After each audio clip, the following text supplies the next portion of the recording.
we go. Okay. So, the stream is broadcasting and there it goes live. Hello, everyone, and welcome to Root, the role playing game on so many levels. Woo! I'm Christiana Ellis, the game master. Our players tonight are in the wrong places. Oh my goodness, look at Did that. I do the thing? No, so don't, yeah, try that real quick. Just camera off and on and then see if that, nope, not quite, but don't worry about it. That's, I will fix it as we go. So, in fact, what I will do here is I will introduce you as you're moved into your right spot. So, first of all, Paul Weimer is already in the right spot as Arbin Ironwing. In 1172, a crack unit took the fall for a crime they didn't commit. These vagabonds promptly escaped from a monastery to the wilderness. Today, still wanted by the Corvid conspiracy, the Grand Duchy, and others, they survive as adventurers of fortune. If you have a problem, if no one can help, and you can find them, maybe you can hire the N team. I've been waiting 2 weeks to do that. Oh my god, that is hilarious. That is awesome. Well done, well done. Okay. Next up is Nobilis as Lancelot Vint. After you're making me follow that, oh my god, you hate me. Oh, hi there. And then we also have Jason Banks as Clem Sparrow. I pity the fool who crosses the N team.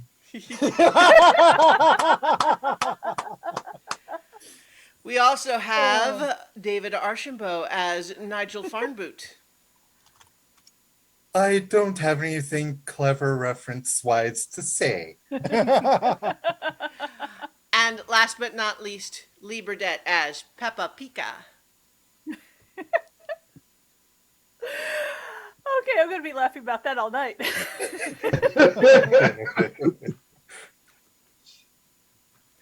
Okay, so when last we left our vagabonds, as previously so entertainingly described, you left the mountain town of Windgap Refuge in a hurry because you had just decided to take credit for the assassination of a prominent Corvid conspiracy figure. You did not actually kill this person, but decided to take the credit, take the blame in order to protect those who did. And now you are on your way to a place that is run by the Corvid conspiracy, more or less. So we'll see how that goes for you. And I will also get the backup audio running instead of not running. There we go. So as you are traveling, we have a travel move to make. So first and foremost, you have to make the decision, are you traveling by road, by path, or through the woodland? I think we decided we were going to go through by path I believe that is correct. I'm yeah, just because revisiting we the wanted to stay ahead of the news. Mhm. Also, we had considered laying an ambush for the likely pursuer. Yes, the bodyguard of the mob figure who was killed. You have good reason to believe that she will seek revenge. I will remind you, though, that as a bird, she can fly and therefore might not be subject to the same types of travel conditions That's true. as the group of That's you. true. So that's not to say that you can't make an effort to do that, but it may be difficult. But in the meantime, if you're choosing to travel along the path, you have to choose one of the following options. You want to choose travel at a relaxing pace, at an average pace, safely, quickly, and under the radar, or urgently fast, knowing that there are costs and benefits to each. Do you need reminders of what those are? Yeah, what's the cost of urgently fast? Everyone needs to mark exhaustion. and you add +2 to your roll when you roll for the travel. Yeah. I have got exhaustion that I can spend on this barely, I but do it looks not. like Arbin does not. Hmm. So anything that requires marking exhaustion is probably off the table. Yeah. Okay. What we do have is depletion. Well, so if, for example, you wanted to travel safely, quickly, and under the radar, the band collectively marks 1 depletion for supplies. So what that means is, someone needs to mark 1 depletion, and then you get a +1 to the roll. Yeah, I think Now, that's gonna at have to an be what we average do. pace or a relaxing pace, you can actually clear exhaustion.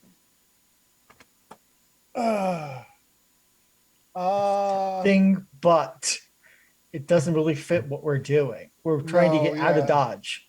Well, but Yeah, at the I same think- time, although you were certainly victorious in your fight against Rhodia, as just discussed, Arbin is kind of beat. He had to work real hard, and there's some injuries that were treated, but you were not leaving town under the best of conditions. So it might make sense to take that into account, but it, of course, is your decision. Um,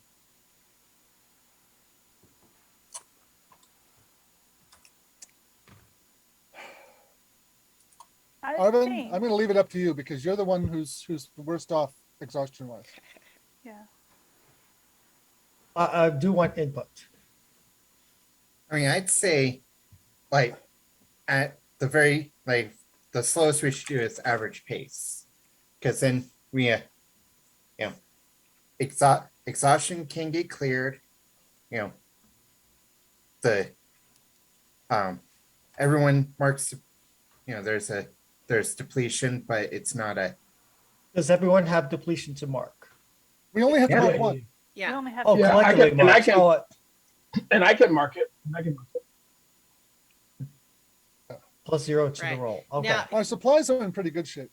right. Yeah. Traveling through the forest costs more because it's more difficult. You're not just going along a path. If you choose at an average pace, everyone will clear 2 exhaustion. One person will mark 1 depletion, and then there's no bonus to the roll. Yeah.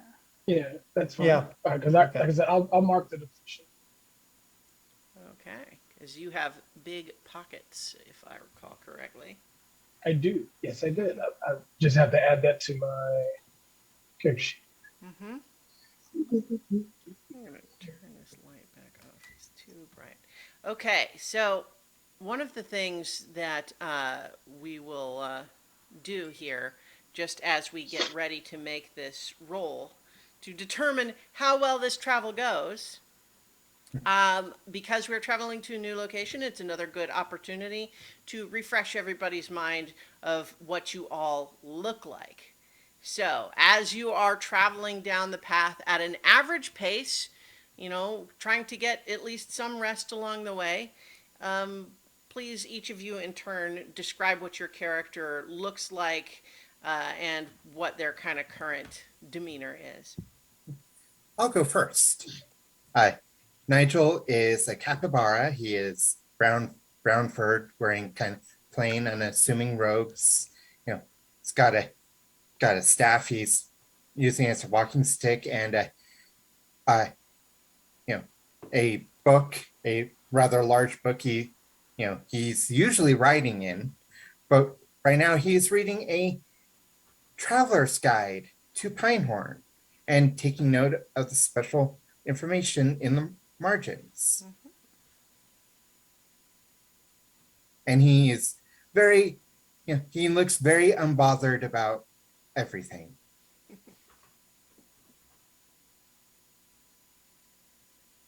I'll go. Arbin is at the back of the group. He is, as previously mentioned, exhausted. He is a blue and white armor falcon wearing a military uniform. And he's trying not to slow down everybody, but it's clear that he's been through a lot lately and is just determinedly just trying to keep going no matter what, even though he's dead on his two bird feet. less so as you go, right? Less I so, mean, yeah. that's the idea. But sure. Next. Lancelot is a tall, dare I say, dashing red fox. Um, he's got a staff and there's a sword at his belt. He's dressed in clothes that were probably quite nice at one time, but they're frayed and patched and faded and worn. Um, and uh, he's just kind of whistling as he goes along, though not particularly musically.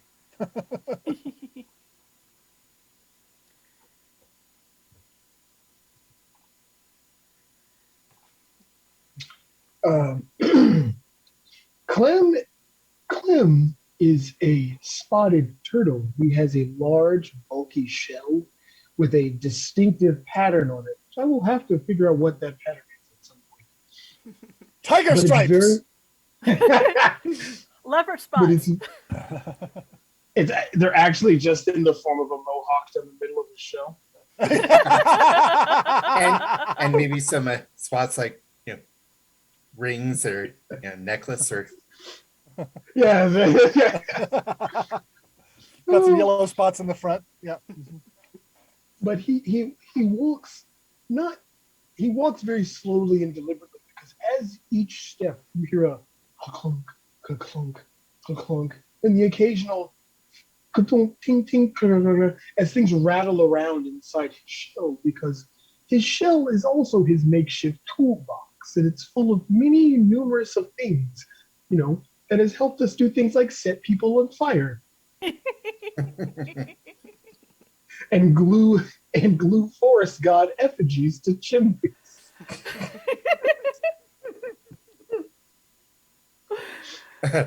God. It's a menagerie. I think of this whole crew, Peppa is probably the strangest looking. She's a bird, but she's got this thick gambeson on. She's got her bow on her back, and she's trotting up beside Lancelot with the short sword, you know, in hand to say, "Hey, did you want to trade the push dagger for this? I think it has the higher value." Yeah. For the Oh yeah. sword. Oh yeah. Yes. Absolutely. I'll trade you. Yeah. Meta, I'll just go ahead and copy that over to your sheet. Great. Great. Yeah. Because I was just going to sell it. Yeah. Yeah, you Yeah. have a very nasty push dagger, which is the kind where instead of holding the handle like in your hand and the blade sticking out this way, it kind of the handle goes in the fist so that you can push it in, with the force of your arm. Yeah. And you stole that from the Rhodia, the bodyguard, and she probably is not happy about that. Did you say that you were a magpie? Lancelot, don't you also have that fancy that short sword from the guard and I now have two swords. because I have to fix that for you. You already did. It's not worn currently. Okay. Yeah, and actually, as we're going along, when we're camped out and getting ready for bed, you can see Lancelot, like trying them out and trying to figure out which one he actually likes better, because the short sword has got parry and disarm, which are both moves that would be right up his alley. And Assuming you had those skills. if I had those skills, yeah, he's like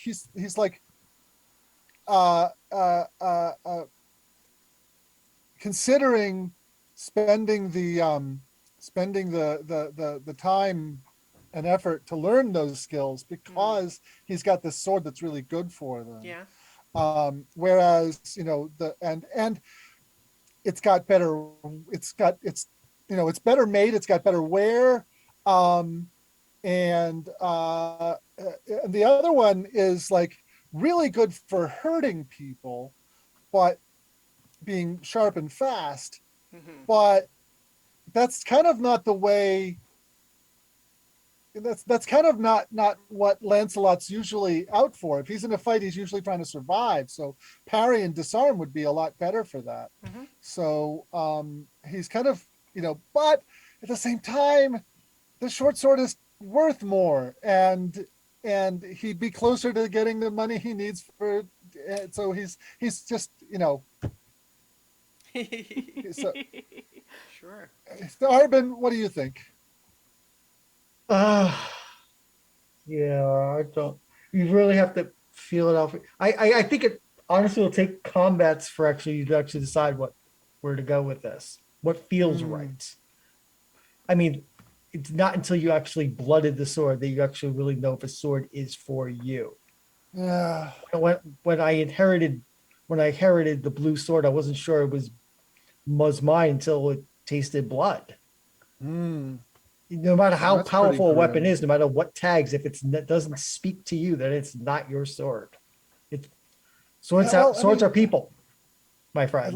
I like the guard on this short sword, and these like spikes for twisting a weapon out of the other guy's hands. I mean, I don't really know how to use it yet, but that really seems like much more my style than this thing, which Then is just I mean the disarm I mean you disarm people with words, disarming people with the blade feels well, more in yeah. character. But as we've seen, sometimes words fail. Sometimes swords fail. Mhm. Ah, I mean sometimes it's taking a shell to take out an opponent. Right, Clem? mm, If you have both to use, then you have both. well, I was No, I but was gonna. no, in the end, one person, one sword, I believe it. Well, yes, yeah. So Well, I was saying I wanted to sell one of them so that when we get to, the next town along, whose name I have forgotten, but Rooston was the one Lancelot. that you Rooston, suspected would yes. have Rooston. the best selection of musical instruments. Yeah. So I say maybe I'll hold se- on to. I say if you're gonna hold me down on it, sell Antler and keep the other sword, which needs a name. Yeah. You need to name it. Oh yeah, it definitely needs a name. Parrying and disarming feels a little more right. But people change Yeah. and evolve. Maybe being fast and deadly is what you're meant to be, rather than. But Uh, I know I'm not helping, but it's like it's a hard choice. oh. So yeah, so by the time we get there, he still hasn't made a decision. Fair enough, fair enough. Um, Okay, so as you're traveling at an average pace, per the normal move, you would have a +0 to the roll. However, because Peppa Pika is a traveler extraordinaire and has been through Pinehorn before on her various travels, um, she can choose to either give a +1 to the travel roll, or she can clear an additional 2 exhaustion for herself because it's just travel is A easy breeze. for you. Yeah, fortunately I do not have because of the way we're traveling, I don't have any exhaustion or depletion, so I'm going to give a bonus to the roll. Okay, so would someone like to make the roll with a +1? 2d6 +1. I'll make the roll. Is it straight roll or trust fate?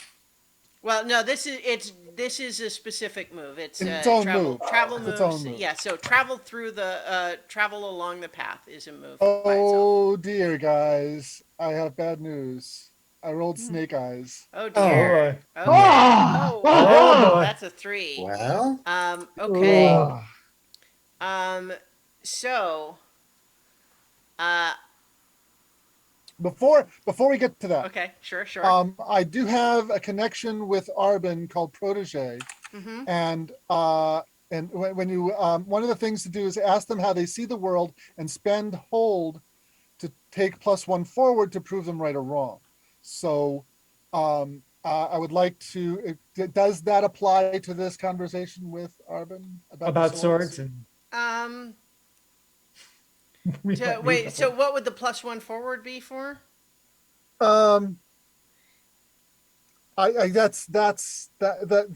That I need to actually blood the swords in order to know which one that I need to keep. That's what he Oh, said. okay. So we can imply that you sort of practiced with each. Yeah, And so you yeah. would have you would be wanting a +1 for using the sword. Is that what Basically, you're? yeah. That I've got, and it's the +1 forward, which means that once I've used it, it's used up. Let's see. So basically,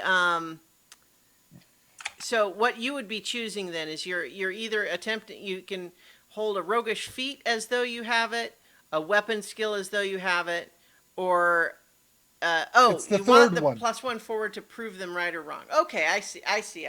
Okay. Well, I think It's fine if you don't think that's well, appropriate. I think but- that the +1 would only apply if it felt like the move is specifically to prove it right or wrong, right? Right, And how yeah, and yeah, so yeah. like just attacking with the sword would not count because that would be Necessarily, like yeah. finding out. It doesn't prove right or Yeah. wrong, right? Like Right. yeah. But okay, so I think that as you are traveling along the path, you know what? I'm gonna just go ahead and throw this at you. You've been traveling at an average pace. It's been a couple of days, and as you are going down the path, you see another wagon coming towards you, and it's got it's got two mice, a rabbit, and a crow. And as they are getting close enough to you to see you, the crow says, "Those are the ones. Get them." Oh, Oh, so coming bland. coming from behind us or coming from No, from in front of coming us? the other direction. So like coming Huh, from Pinehorn. okay. Well, So as you are, Yeah. Uh, Okay. they are a little ways further up, but they are looks like they are charging now.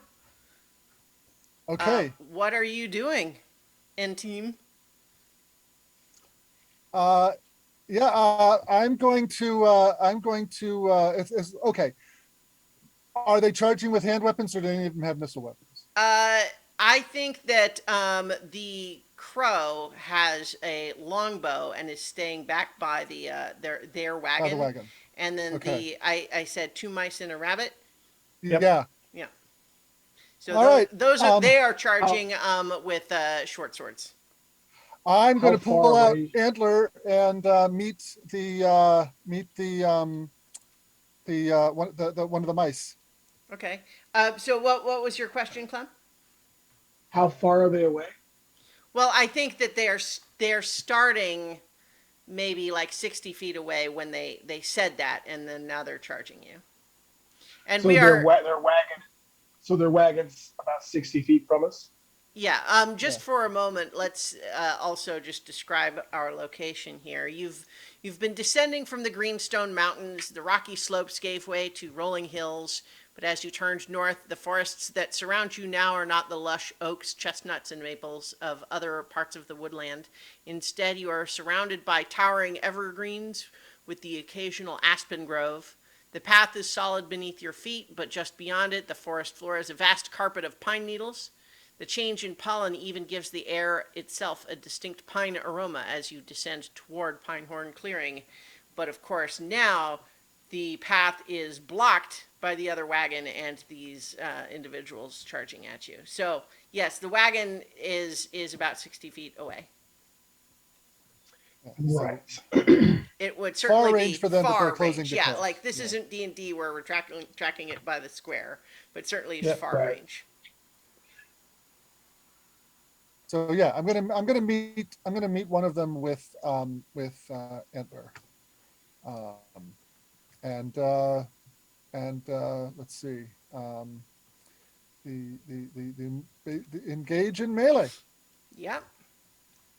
And I need to check what these fast and sharp attributes do. Okay. Well, so one of the things, first of all, to note is that this is a group that you're engaging, right? Like you don't really Oh, get to okay. pick just one of them You- and then that's okay, it, right? okay. You know, it's like Are you sure you don't want me you to are, go back? if try you this? like, so it's one thing for you to sort of step forward Oh, and I ahead, thought- but yeah. like, I mean, right Yep. now, you know, that would mean All right, you well, basically then- being in front as this group attacks, right? What I'll do then is I will have my my exhaustion ready to help. Okay. Arthur. Your fast tags, the fast says you mark where when engaging in melee to suffer one fewer harm even on a miss.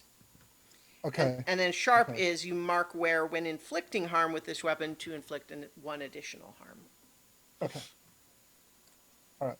Okay, so but you have basically you understanding that everyone else is coming through, but you are basically Yeah. stepping forward to engage, even though it is a group coming up towards you. Okay. I thought you were going to have them as individuals. In that case, I'm going to step up next to Arbin and support him.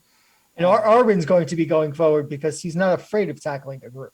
Okay, Right. okay, so you're backing up Arbin then. Right. Yeah. Okay, Right. I'm there. well- I'm there to spend exhaustion if he needs to. Okay, do yeah. stuff. So Arbin, then, as you sort of step forward to take the lead in this matter, you draw your own sword and I draw the blue sword. I'm going to storm a group. okay, storm a group, storm a group, storm a group. So as you let's see, storm a group, you are waiting for them to get close enough, and then you need to mark exhaustion and roll with I might. know. I just lost two, but here Well, I you know pick what? one. This is what happens when you. This- Yeah. Yeah, but Yeah. you know, this is what we do. All right. So mark So- exhaustion and roll with might. Roll with might. And that is a 13. Okay, pretty good. So on a 10 plus, you're choosing two of the following four, which is you show them up, inflict 2 morale harm. You keep them off balance and confused, inflict 2 exhaustion. You avoid their blows and suffer little -1 harm. Or you use them against each other, mark exhaustion again, and they inflict their harm against themselves. Well, that one I can't do. So I'm going to avoid their blows to suffer little harm, and I'm going to keep them off balance and confused to inflict 2 exhaustion. So the middle two. Okay. All right. So, you are basically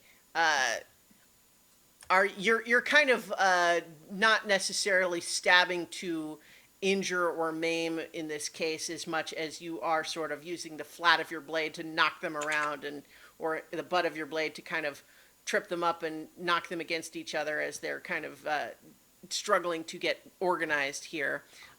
They do. I mean, I do some harm. I do harm, but I also mostly doing exhaustion. Well, so right. You are. Well, so. And I hit trade harm, and then I'm also doing 2 exhaustion. Oh, and you're suffering little correct. harm. Yes, you're right. So how much harm are you doing? I believe I just it's just the regular sword, so I believe it's. Oh, I don't It would be 1 injury would be standard. It'd be 1 unless- injury, yeah. Yeah, unless there's something that makes it do extra. No. Okay. So yeah, so you would be you're scuffing up their armor right now and doing some damage there. They seem pretty hardy, but you know you're starting to batter at their armor and making it difficult for them to. Swinging around, using all my speed and Right. movement to basically dance around them and try Yeah. to wear Now them that out. said, though, that they so you chose you did off balance and confused and avoid blows. Is that what you? That's correct. Okay, so you are going to take they do tag you once. You're going to take 1 injury. Yep. 1 box of injury, but you have also dealt like all of this. You've sliced up their armor a little bit. You've banged them up. They're moving a little bit awkwardly in it now. I think Peppa, you see, you get a glance that the crow seems to be leveling their longbow, probably in your direction. What are you doing? Uh, how high is the nearest tree branch? Well, I mean, again, this isn't D&D. Yeah. We're not Yeah. we're not measuring in feet or anything. But like, Right. what are you thinking? Basically, what I'm thinking is that I get onto a tree branch and shoot them because we probably have comparable ranges on our Well, so bows. right, but bear in mind what I'm telling you right now is that they're firing at you. Okay. So like you need to avoid that first unless you're willing to just let them take the shot while you take your own shot. All right. So how do I avoid them? Okay, so yeah, it would be basically unless you have one of your other moves or something that you want to do. For example, like you need to describe to me how you're avoiding them. And if it is basically trying to move quickly and evasively up into the trees, for example, you can do that. Although they are a bird Yeah. too, they can follow you. Yeah. Um. I mean, so for example, acrobatics is a roguish feat. You could do that, Yeah. right? Yeah. And I've also got parkour. Right. Yeah. So that's why I'm asking you, what Yeah. are you doing? So think try not to think too much about it in the terms of the move as much as describe what it is that you're doing. Someone's about to shoot you with an arrow. I'm going to parkour. Okay. I'm going to parkour my way closer. All right. And if I can. So what that's going to require the here way. is you're dashing your way through a chaotic scene or fight, and you're going to roll with finesse. And you are dashing closer to get in closer range with them. Yeah. Okay. Yeah. So let's see that finesse roll. That's a 10. Okay, so that means that you get to hold 3, and you can spend your hold 1 for 1 to dash to something within sight and reach it without being stopped, or to dash away from something nearby without being stopped. You can dash away from an enemy even at the moment they attack. And so what we're going to say is you could spend 1 hold to avoid that first shot. Right. I'm going to. Yeah, so I'm going to use 1 hold to avoid the shot, use another hold to get in close. Okay. And And can try out I the punch then dagger. no, because my trick bow actually has close range. It's far and close. Right. So Okay. I want to shoot them with my bow.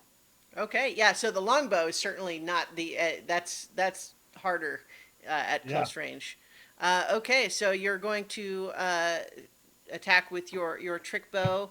When that's going to be a target someone, which is another finesse roll.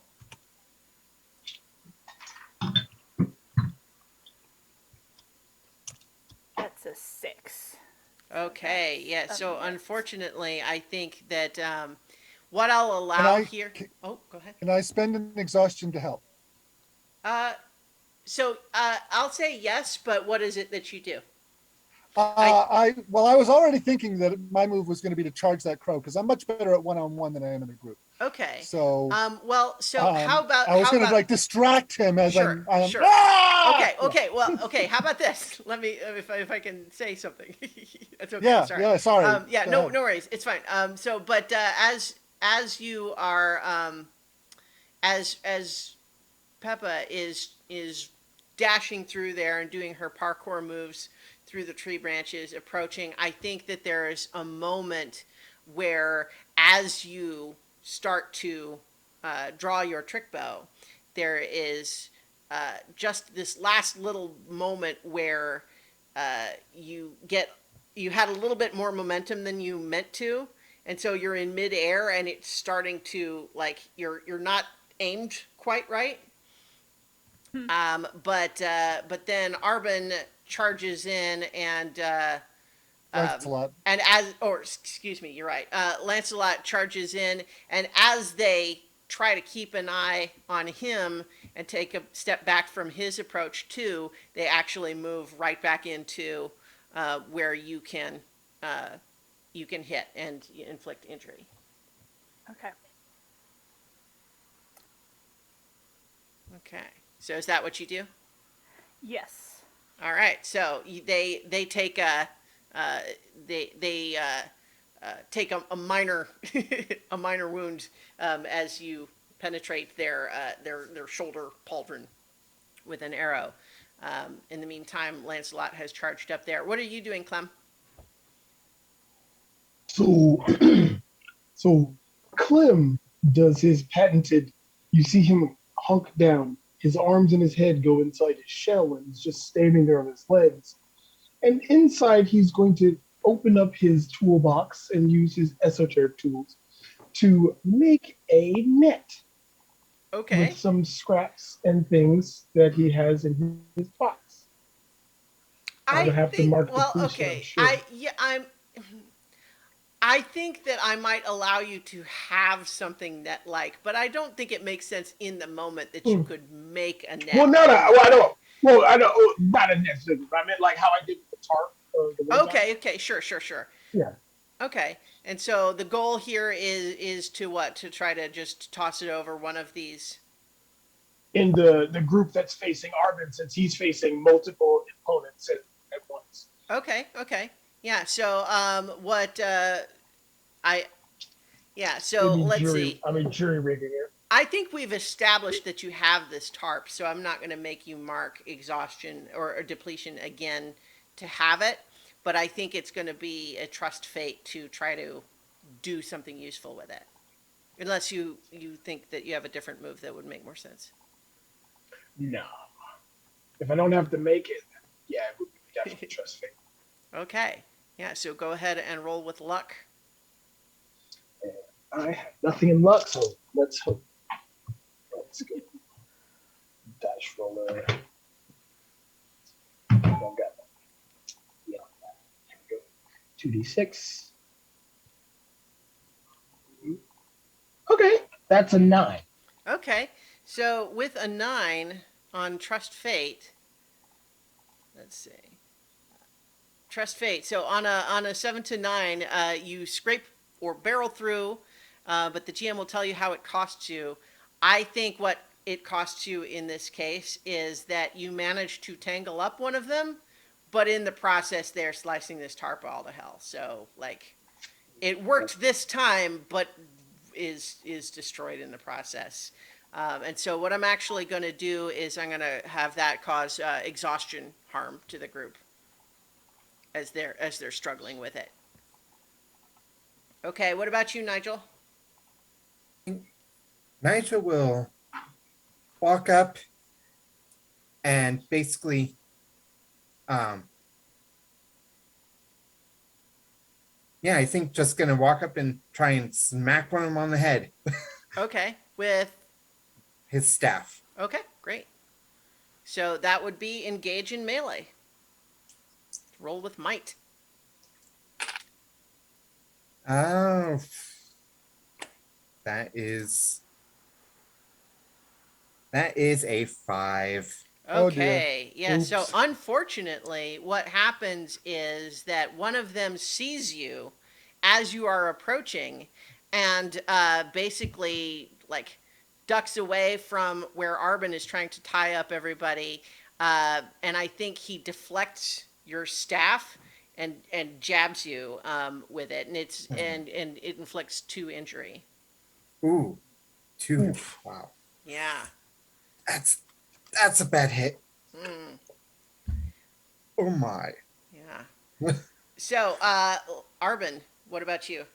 Well, seeing that, I can't let my capybara friend get sliced and diced. So I'm going to disengage from the group and try to drive it. Is it the mouse or the rabbit that's after him? Well, so again, I'm treating it like a Yeah. group. as opposed to- I'm going to try to drive So, this we can attacker away narratively from. describe it, but per the moves, it's still treated as a group. So It's still you're- treated as a group, but so yeah, but the narratively, goal- I'm trying to get. yeah, so the goal is targeting a specific individual as opposed to doing a group move, right? So Yes. so this would be engage in melee. Hold on for a second. Let me see. Because I now have vicious strike. I'm pushes what Mhm. that do for me? Vicious strike, Um, I believe, is it Yeah, it also marks exhaustion. I don't have an exhaustion so so I'm just Mm. going to strike melee. Yeah, I'm just going to go straight up melee. Yeah. I don't have the exhaustion to spare for anything fancy. Well, you also, I believe, have some tags on your sword, right? Right. Um, well, so yeah, so that, like the Foxfolk steel, for example, you can ignore the That's- first box of where you would otherwise mark. Correct. Yeah, I guess you're so the yeah that one doesn't have any of the other things like fast on it. Like okay, No.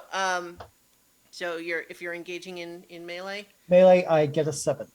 Okay, so with a 7, you are choosing one of the of those the list. So it is you either inflict serious harm, you suffer little harm, one less.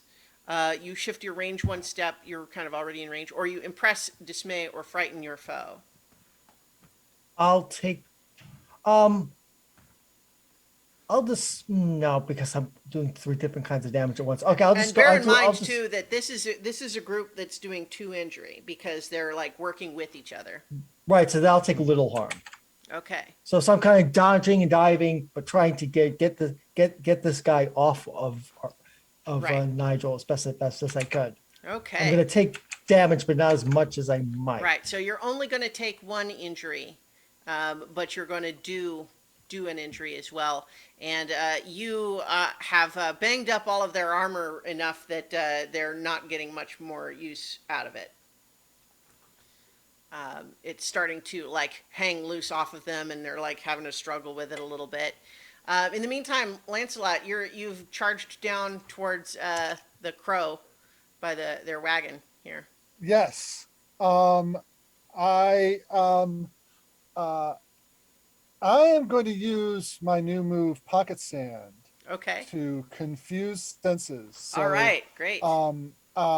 But in this case, I'd like to like narratively, um, uh, uh, he actually like grabs the hand cart because he's still like on the cart, right? And these Uh, guys have come after us, so the people who are pulling it. Oh, crow is still on the cart? I was thinking that so the cart is full of stuff.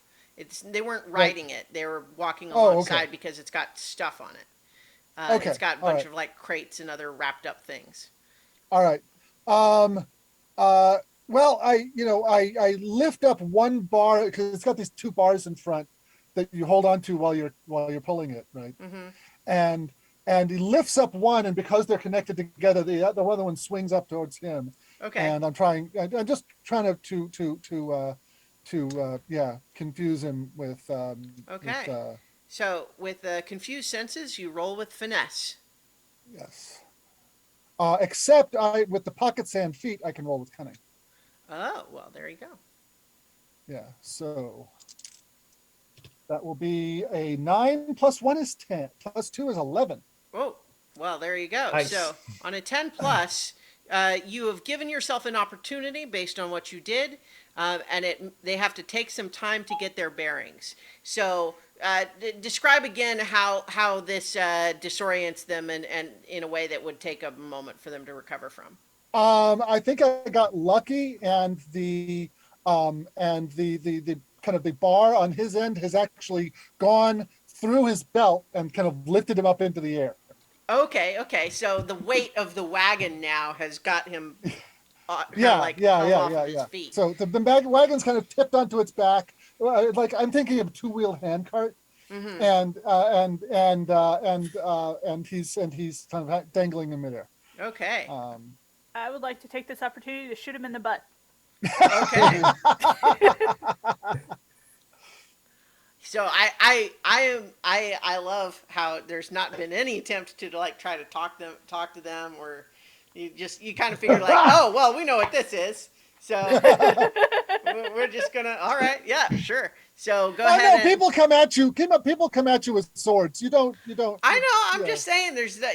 It's just been like, oh, we're fighting to the death. That's fine. There hasn't even really been any discussion of like, who are these people? What are they doing? What do they know? It's we're just like, I mean- nope, we're fighting. All right, it's no. Listen. I'm not criticizing. I'm amused, is all. The So questions will come once we've defeated them. Sure. Yeah, So and also, and also, what people don't realize is that the noodle is actually our god. And it's a god of war, right? And it craves blood, so we have to feed it. So go ahead and roll your target someone, Peppa. This is roll with finesse. I got an 11. Okay, on a 10 plus, you can strike again before they get to cover. So you can actually do harm twice. All right, well, let's see if I can do harm twice. That was an 8. Well, no. So no, you don't have to roll again. You basically just Double your harm. essentially to get the second hit. You have to come out of a place that like if you had been in hiding, you would have to come out of hiding to do it. And so in this Right. case, that's less critical. But I would say it mostly means that you have to like come out of the trees to do it. Yeah, that's Okay. fine. Because I got him in the butt twice. Right. Okay. So I think that there's a moment where as that happens, as they take Peppa's arrow to the butt, the crow who is kind of stuck in this held aloft position kind of just says, whoa, hey, you're making a big mistake. You're making a big mistake. So Clem, I'd say it's up to you. That's happening. Can I hear him? Yeah. Oh yeah. Now that said, I mean, like this is just what that crow's been doing. The rest of them are still up fighting the rest of you. So. I was like the mistake was Oh. yours, buddy. So, would it be possible that Clint could mark a box of exhaustion to charge towards that group that is tangled in his tarp that they're tearing up and do his shell attack where he slams into the group with his shell? Okay. I mean, so yes, like The reason why I say mark exhaustion is because his shell is toolbox and it's heavy and bulky. Right. It would probably take him some effort to run. You know what we should do is we should make a proper move for that. But in the meantime, let's say use the you know what? I'll even just say you don't have to mark exhaustion for it, but you're rolling for with might to do this. Okay. Right. And he's not a mighty turtle. The But it's mighty fine. turtle. What are you talking about? He's not a mighty turtle. But yeah, we could try. I keep forgetting I have my Beyond app. We did your best. Here we go. Yeah! Woo! That's a 10. All right, great. So on a 10, you're choosing. First of all, you're trading harm. You're going to do 1 exhaustion, and you would be taking 2 injury. But with 10 plus, you can choose 3 of the following 4: inflict serious harm, where you do an additional exhaustion; suffer little harm, where you take 1 less; shift your range, or impress, dismay, or frighten your foe. You have to choose 3 of those. Now, since I am using my shell, oh wait, no, that's only for arrows. I'll take the 2 injury and I will inflict serious harm to give them 2 more exhaustion since they took 2 early. Mm-hmm. So you can actually, because you're choosing 3 of those, you can do serious harm, suffer little harm, and a 3rd one. Oh, okay. Yeah. So yeah, serious harm, suffer, Impress suffer and little, dismay. Mm-hmm. and I I'll say impress and dismay. Okay. Yeah. So I think that at this point, especially with, I think one of the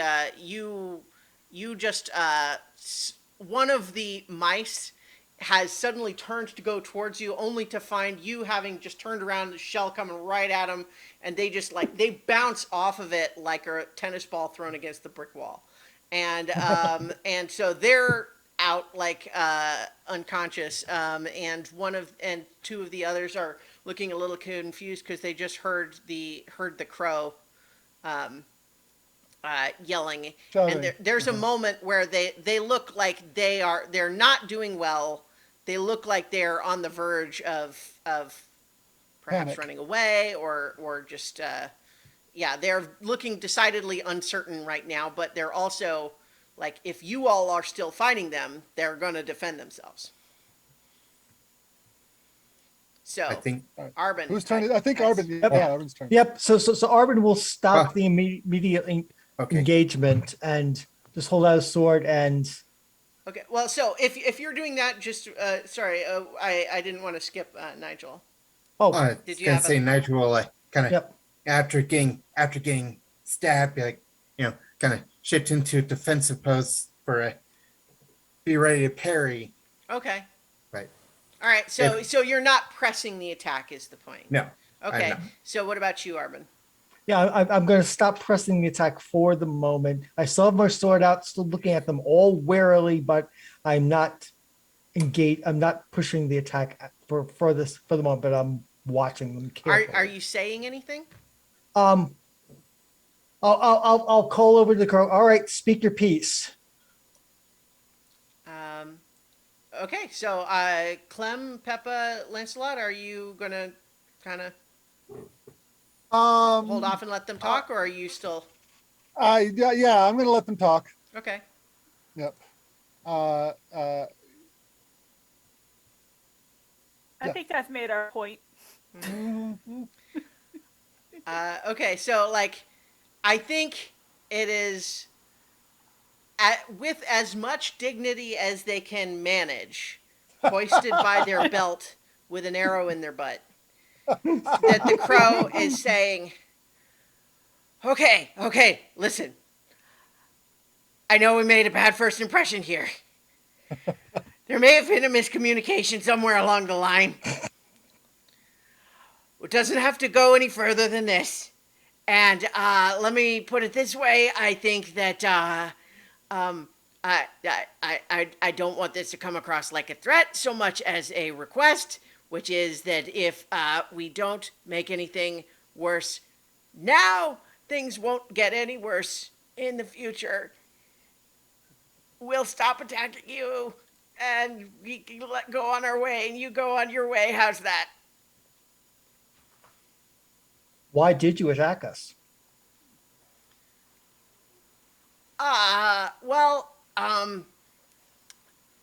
We may have been given some bad information.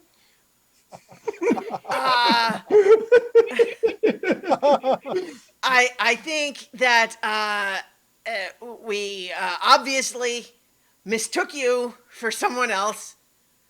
And I think that the obvious answer here is that whoopsie-daisy, sorry, crossfires, we had the wrong people. And I think it makes the most, like, we're very, very sorry, but perhaps, we could just forget this happened. What do you say? I'll look at I'll look at the others to see if their reaction to this. Clem would like to use his connection with Arbin to read a tense situation. Okay. I think that in this context, it's less tense now because they're essentially surrendered. Yeah, But yeah. if what you are thinking is that you kind of want to know more about what's going on with this person, what they're thinking, that's going to be a figure someone out. That's fine. I'll do Okay. that one. Okay, so with figure someone out, that's going to be roll with charm. I am doing so much stuff that Clint is not good at. Well, I mean, I'd have the same kind of thing. But yeah, note to self: don't use real dice next time. That is a 6. Okay. Well, I think this is something that if we want to imagine that someone back there with you is kind of you're whispering together about this, you can maybe someone could mark exhaustion to help you. I think actually no, I don't have any. Well, I'm back there, so Yeah. Okay. yeah. So we can make I'll that a mark 7 exhaustion. instead of a 6. Yeah. Okay. Since I didn't actually have to use any exhaustion in the fight. Sure. Okay, so what that would mean then is on a 7 to 9, you can ask one essentially. You spend hold to while interacting to ask a question. You know, some of the questions available are things like: Is your character telling the truth? What is your character really feeling? What does your character intend to do? What does your character wish I would do? How could I get your character to blank? How can we get this crow to tell us how he knew about us? Like, because Okay. obviously he's not obviously gonna Right. cough up his informant or what they just said about us. But we need to know what information they know about us before we walk into fight. Right, right.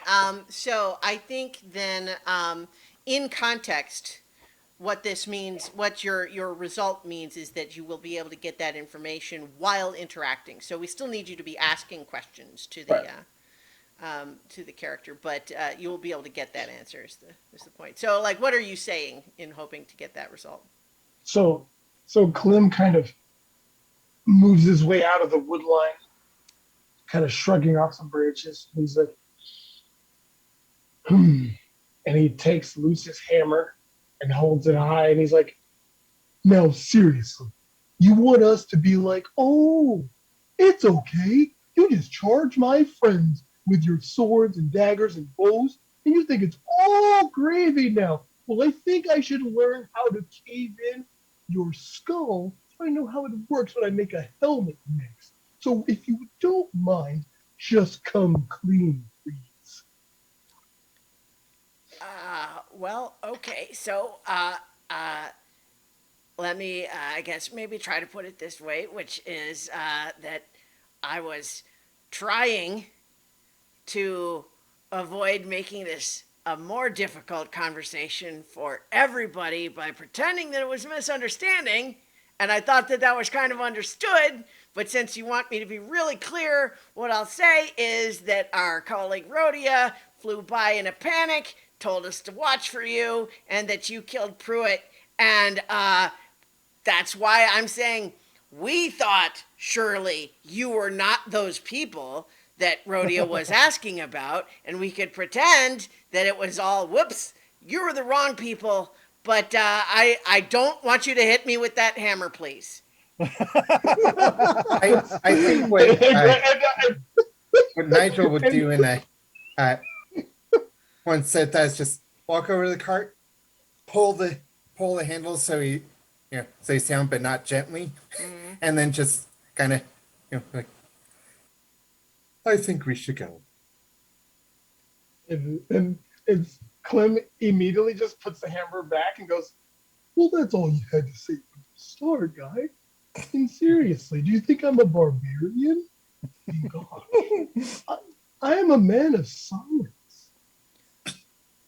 But I would like to know, are there wanted signs for us in town, or was this just word of mouth? I mean, we haven't even been in town. We ran into Rhodia on the path. Oh, well, that's even I mean, better. we came from town. She's on her way there. Damn. But we ran Well, into her on the path, though. he kind of looks Okay, at. well, he that's kinda- good information. Yeah, he kind of looks at Arvin, looks at Peppa, and he says, I think that we can let them go. Although I wouldn't be opposed to acquiring supplies and or financial compensation from their cart before we let them go. Oh, so But if I can say something, and I really don't want this to come across as a threat. Totally not. You've obviously got us licked. I'm not trying to start anything else. What I'm just going to say though is, we belong to a larger organization Oh, that is we know. potentially. Well, okay, great. So what I'm saying is, you've already kind of found yourselves in a position where the larger organization doesn't like you so much.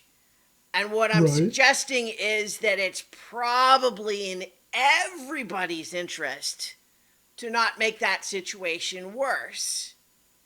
So what you're saying is that you think we actually care that the Corbett that the Corbett conspiracy doesn't like us when we already have made enemies of the Corbett conspiracy. Well, so what So- I'm saying though is like there's the difference between, hey, I don't like that guy, and hey, let's devote all our time and resources to hunting them down. But I mean, Rhoda's already doing that. So- Well, okay. Look, I I'm just saying, I- like you say you don't care. I would care, but you know what? We're different people. Here I am trying to help by offering my own advice. Take it or leave it. But what I'm telling you right now is people get killed in this line of work. It's not necessarily the only thing that matters. But I mean, But if you keep making it worse, it's going to keep getting worse, is all I'm saying. well, to be fair, honestly, I feel like at this point we're riding this bull to the finish. So All right, Clem. And to Yeah. know, Nigel is like just he pulled the cart down and then just walked on. and, Yep. and Clint just goes, look, Armin would have probably killed them. I just wanted to loot their store. He's not exactly wrong either.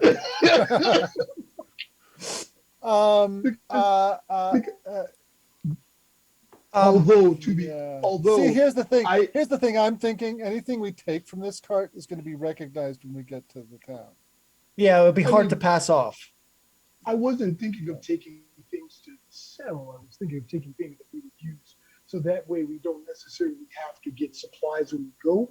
Because the less people that see our faces, the less people they can attach us to said, you know, wanted posters or any sort of descriptions that have been posted by about us.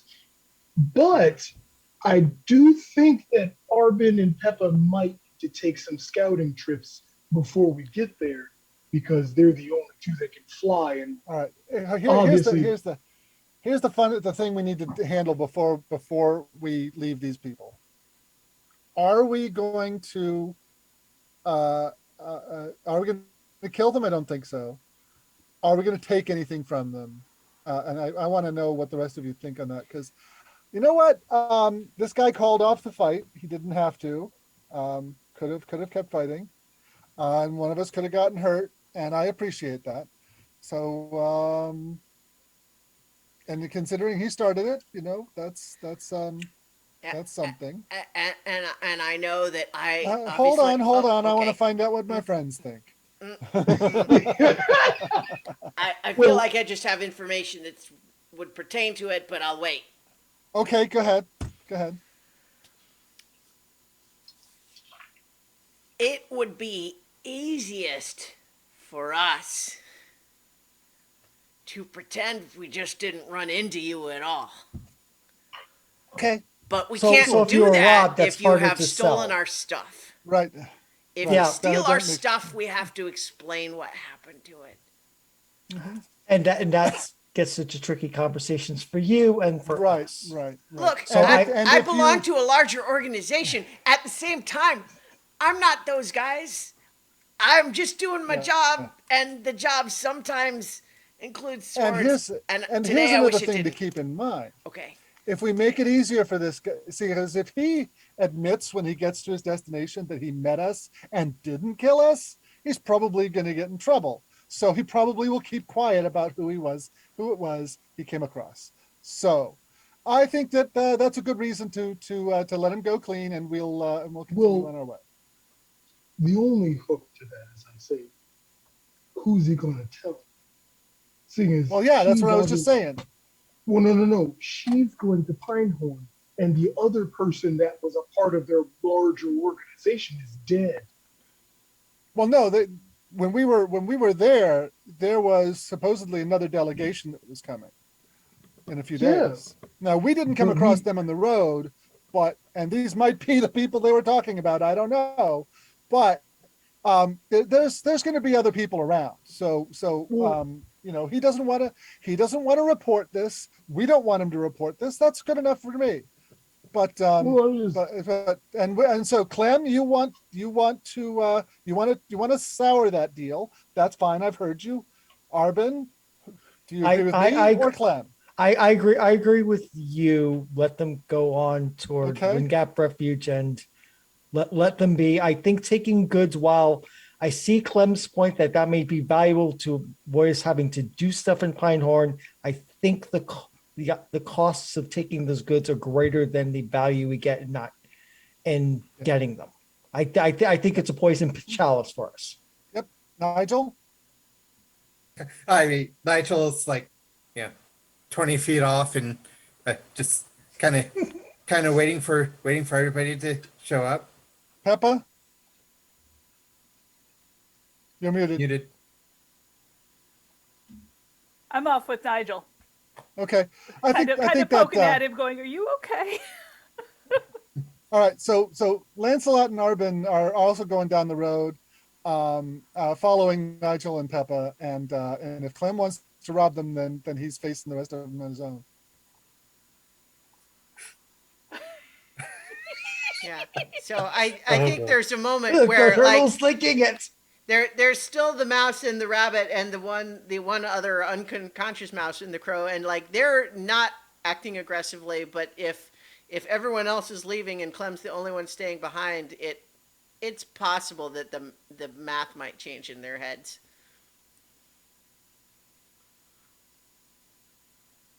I think we're giving them too much credit. And he joins the rest of you. Because he just goes, We may be, but magnanimity is also a virtue in battle. my only question is, who are they going to town to tell? If they ran into her on the road and her partner, the other boss in town who's a part of the Corbett conspiracy, is dead, they have no one to tell. At the moment. Eventually, however, they will have to account for it, and that will give us additional members of the Corbett conspiracy against us besides Rodeo. As I said, he's part of an Also- organization. So eventually, we'll wind up with Also- more of that organization against us. Also, as a callback, I just want to say, if we had killed her in town, we wouldn't have had this problem. That, you do have a point. We'd have a different set of problems, but we wouldn't have this problem. That's very true. And There was a also, lion.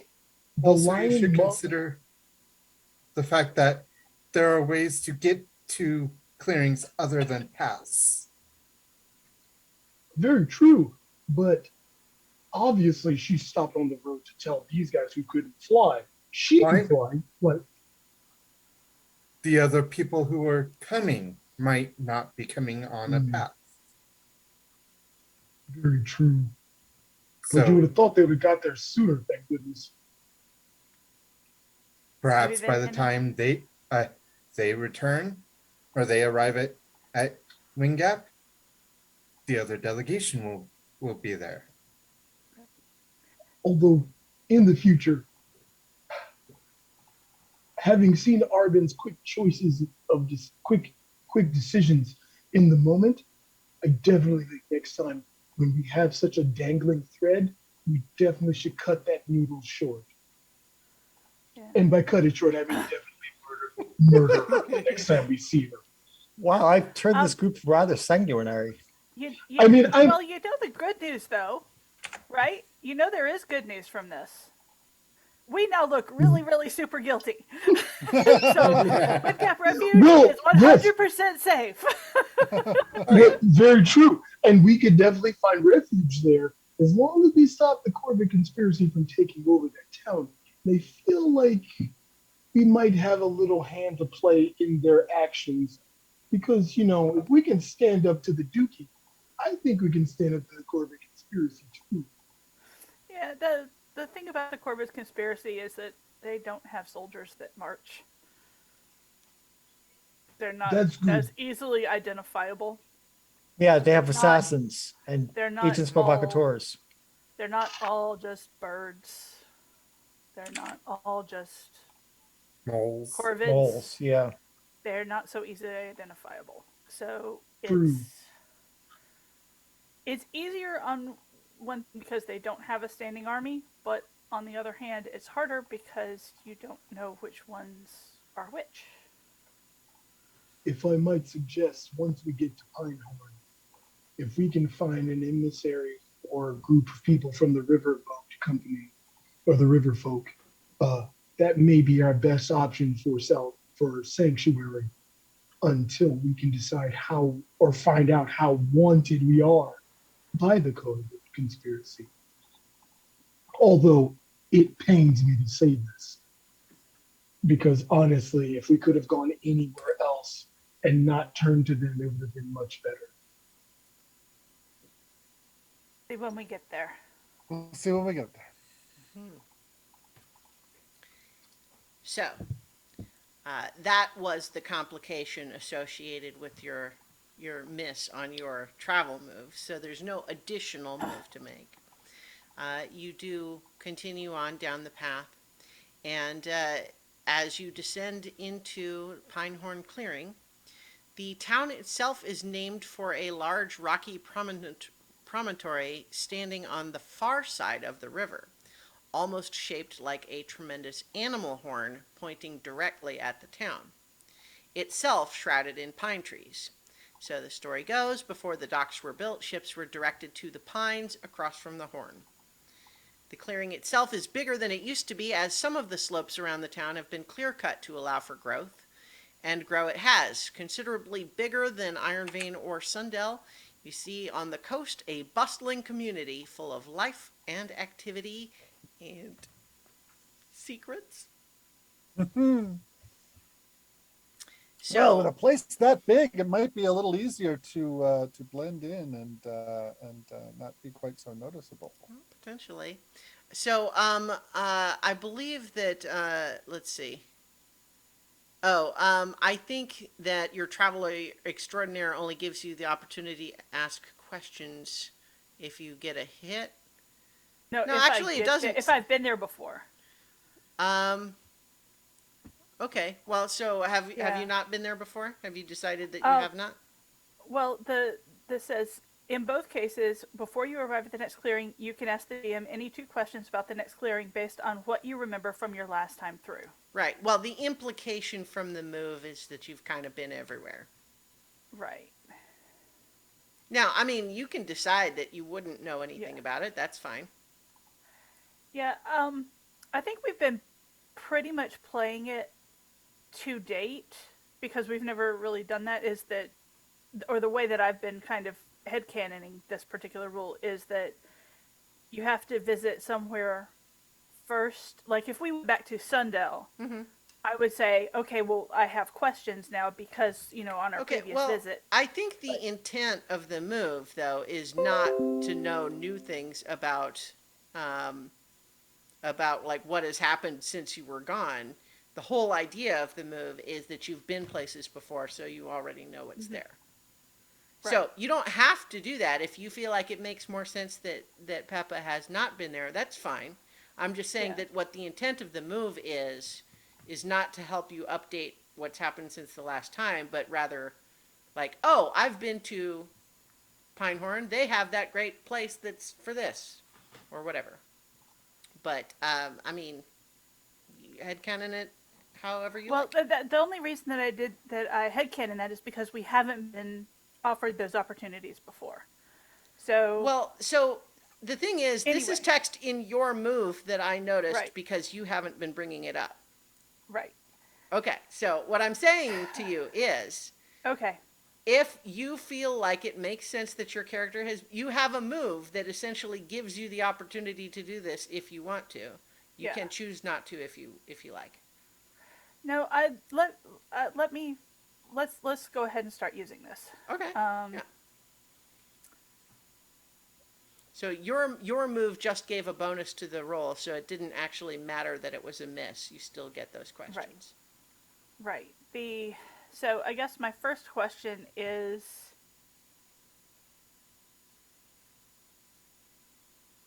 does it look like the town has built anything new?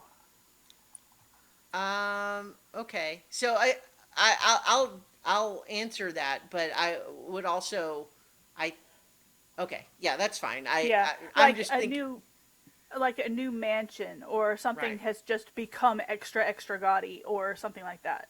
um, no, I'll say that no, you don't really see anything like that. But it's also a big place, and also I think the intent of the question is again, it's less about what's different since I was here, and more like, oh, I've been to Chicago. I know a great restaurant there, or that Okay. oh, it's a sort of Yeah. place like this. Like so Okay. you Or it's know a what good it's place like to because you've sleep. been there. Is the point? Okay. Where's a good place to sleep where they won't tell the Corbin conspiracy? You maybe where know they are? somebody there, like that Yeah. sort of thing. Okay. And for that matter, Nigel also has this book that he's been studying that he bought that has some Yep. of this information too. So, Yeah. All right. So I guess, do I know somebody that can give us a place to sleep for cheap? And we'll keep it on the down low. so I think that does it that okay.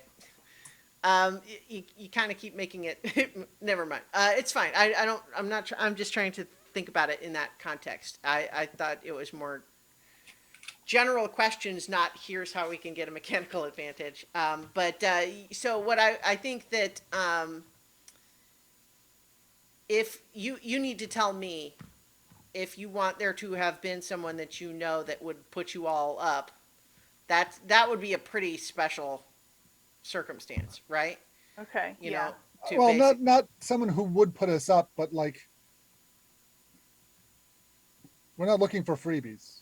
right. It's one thing to have a contact. It's another thing to say, yes, I will allow 5 vagabonds to share my house. Okay. Vagabonds that might have made the Corvid conspiracy angry. Right. Right.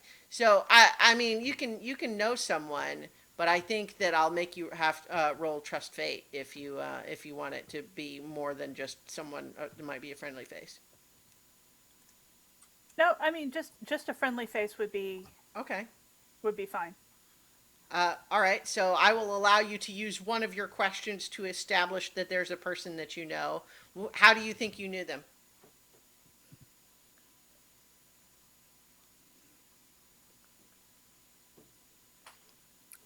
I think that this was a person I got my travel bug from, Okay. and they said that they were going to settle down in Pinehorn. They used to be like a traveling peddler, Okay. and they had all kind of really cool stories about the different clearings and stuff when they used to pass through. Okay. Cool. What's their name? I'll let you name this person.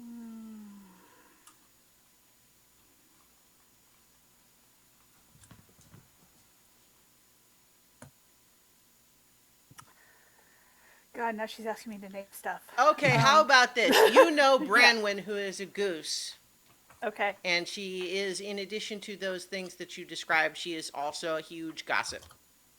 Yep. All right. That's You know. You know, yes, you are familiar with Branwen the goose, who used to also travel all over the place, but now has settled in Pinehorn, but still longs to know all of the things that are happening everywhere else because she doesn't travel all the time anymore. Okay. But also might know what's happened behind us Yeah. since she is a huge gossip. So and then let me be second- clear too that like the kinds of questions that I think are intended by the move are things like what sorts of businesses are there? What sort of issues do people care about? What are people concerned about? What's the biggest controversy? Things like that, as opposed to describe the things that have changed since my last visit, and that. Okay. So that's what's the intention is, like the nature of a place, because you've been there before. You can tell people what it's like, that sort of thing. That's the idea. Okay. Um, I mean, it's a big town, so Hmm. the businesses, they've probably got all kinds of businesses. Yeah. Well, Um, so yeah, so you Yeah. have the opportunity. Okay, go ahead. yeah. So I guess what's the biggest controversy Okay. other than us? Sure. Well, you don't even know that. I mean, your previous visit here wouldn't have anything to do with that. You wouldn't know. But so the biggest controversy that you were aware of at the time is that a lot of people are pretty solid on the idea that the mayor is corrupt, but nonetheless, he wins every time he runs. Yep. Yeah. So it's a rabbit mayor named Gage, and he is pretty much you know in the pocket of other interests, and nonetheless, whatever arrangement he has got seems sufficient that he keeps re-winning elections. But it's pretty clear that he's in it for money and power as opposed to really do good.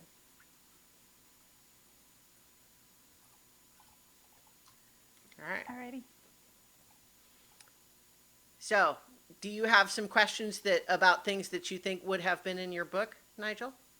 Well, I mean, I imagine some of the things that be in the book would be like, you know, I, places you must visit, or like, here's where you can get a good meal, or that kind of stuff. Yeah. So, like, so if I get a name of a good inn, that'd be Okay. good. Sure, sure. Yeah, there's so there is an inn that has the relatively unimaginative name of the Pinehorn Inn, but it's a decent place, and according to the marginalia in this book you found, the person who at least came through there said, clean, soft beds, reasonable rates.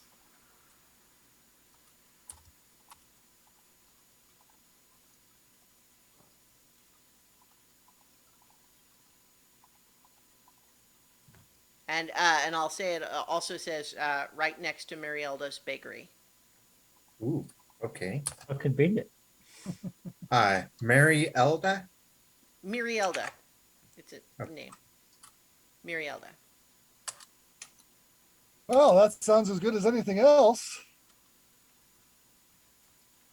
Yeah, I think the first thing we want to do is secure a place to sleep. Mm-hmm. Yeah. So yeah. So as you're coming into town, are you doing anything to kind of like how are you approaching? Are you just, walk casual, or what's the plan here? Like casual. I mean, I would like, hey, wear a cloak or something, but a capybara is kind of, that's Well, detail. yeah, It's it's far too like much. because it's a big enough place that there's not like a checkpoint or something that everyone's passing through, but at the same time, it's all the harder to pick out, like, if someone's looking at you funny. Right. So, I mean, just unless given direction, otherwise Nigel will probably just just walk casually, try and be an average tired traveler and just looking for a place to stay. I don't imagine there's a lot of traffic back and forth on the path to Wind Gap Refuge. Not too Being much, that it's a really tiny place, it's probably not a lot of traffic there. right? So maybe it might be a good idea to circle around and come at it from a different direction. Right. It wouldn't be too hard if we want to briefly look at the map here. You have just come on this long winding road from Wind Gap Refuge. And it is a smaller path because it's only people going there, but it is also the only path to that place. Um, Yeah. So, like, anyone going to Wind Gap Refuge has to take that road unless they go through the woods like you did. Unless they take our option. Right, but you can see that that path actually comes right alongside the path from Pinehorn to Rooston, which is much Right. bigger and much more highly trafficked. Right. So it wouldn't be too hard to just cut across a little bit and look like you're coming from that path instead. I think we should do that. Okay. They both actually enter the town in the same approximate direction. They kind of Right, meet up but just outside of but town. but still, anybody Sure. observing, Yeah. Anybody watching will see we're coming from Rooston, and Mhm. hopefully will Okay. will not connect us. But you're just going ahead and like I'll say that both Nigel and Peppa would be able to guide you more or less heading straight for the inn if that's where you want to go first. and yeah, I am going to keep my eyes open for people who might be looking for us. I'm not sure what move that would be. Well, I think yeah. I mean, there's Maybe not really 10 like a perception check in that context. Yeah, Um, yeah.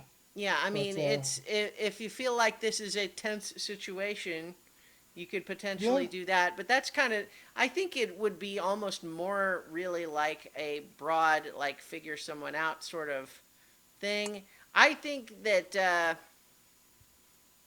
yeah, I mean, there's not really a move to just say I'm trying. You're just basically trying to avoid being surprised if something happens suddenly, right? There's not really much Yeah, yeah. else to. Yeah, because I mean, we ultimately we need to get into this town, so yeah, I'm just trying not to get flat-footed. That's all. Sure, sure.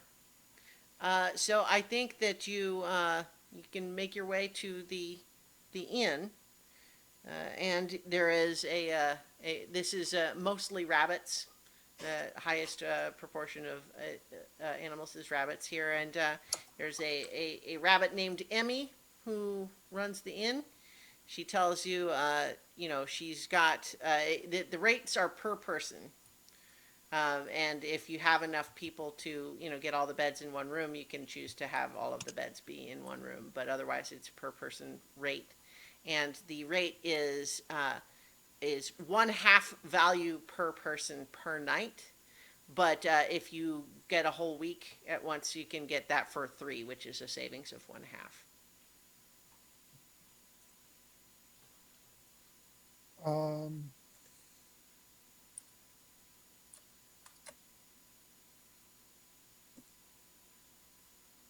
I Would think you- that's a reasonable rate.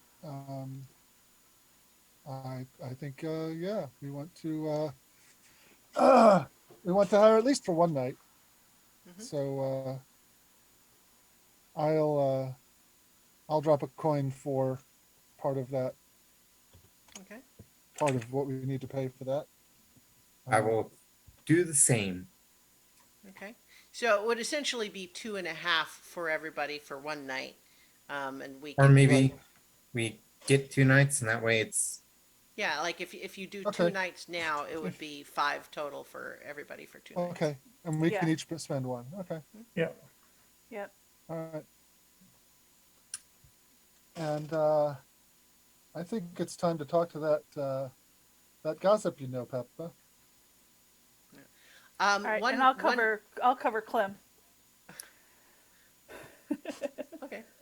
One note too is she says normally we have 4 beds in one room, but since there's 5 of you together, we can move a 5th bed into that room if y'all want to be together, or if you want to be split into 2 rooms and then share a little bit. That's up to you. I think move the 5th bed in, and we'll just all camp out together. Yep, All that sounds good. Yeah. Uh, Same We're here. used to it. Yeah, they're happy to do that, and they get get one shifted in there. And the room is a little bit small with an extra whole bed in there, but it's certainly enough room that you can all, everyone has their own bed and there's enough room for stuff and everything. Okay. I call the top bunk.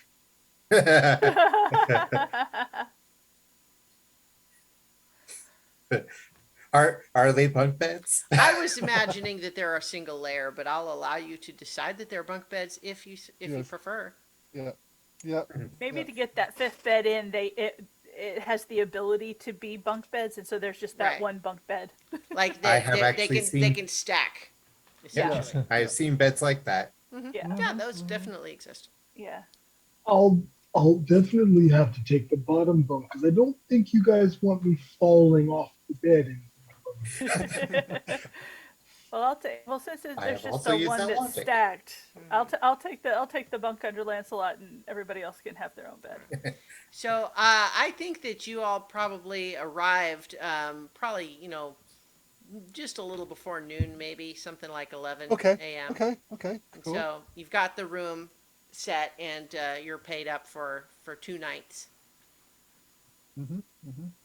And And, that includes it includes basic meals, but if you want to get something else, you're certainly welcome. But Yeah. like your share, your serving of the stew or the common stew or whatever is paid for as part of the room price. Okay. All right. Yeah, that Not is going to very starve to reasonable.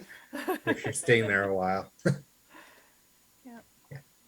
So perhaps we should go see your friend. Yeah. All right. And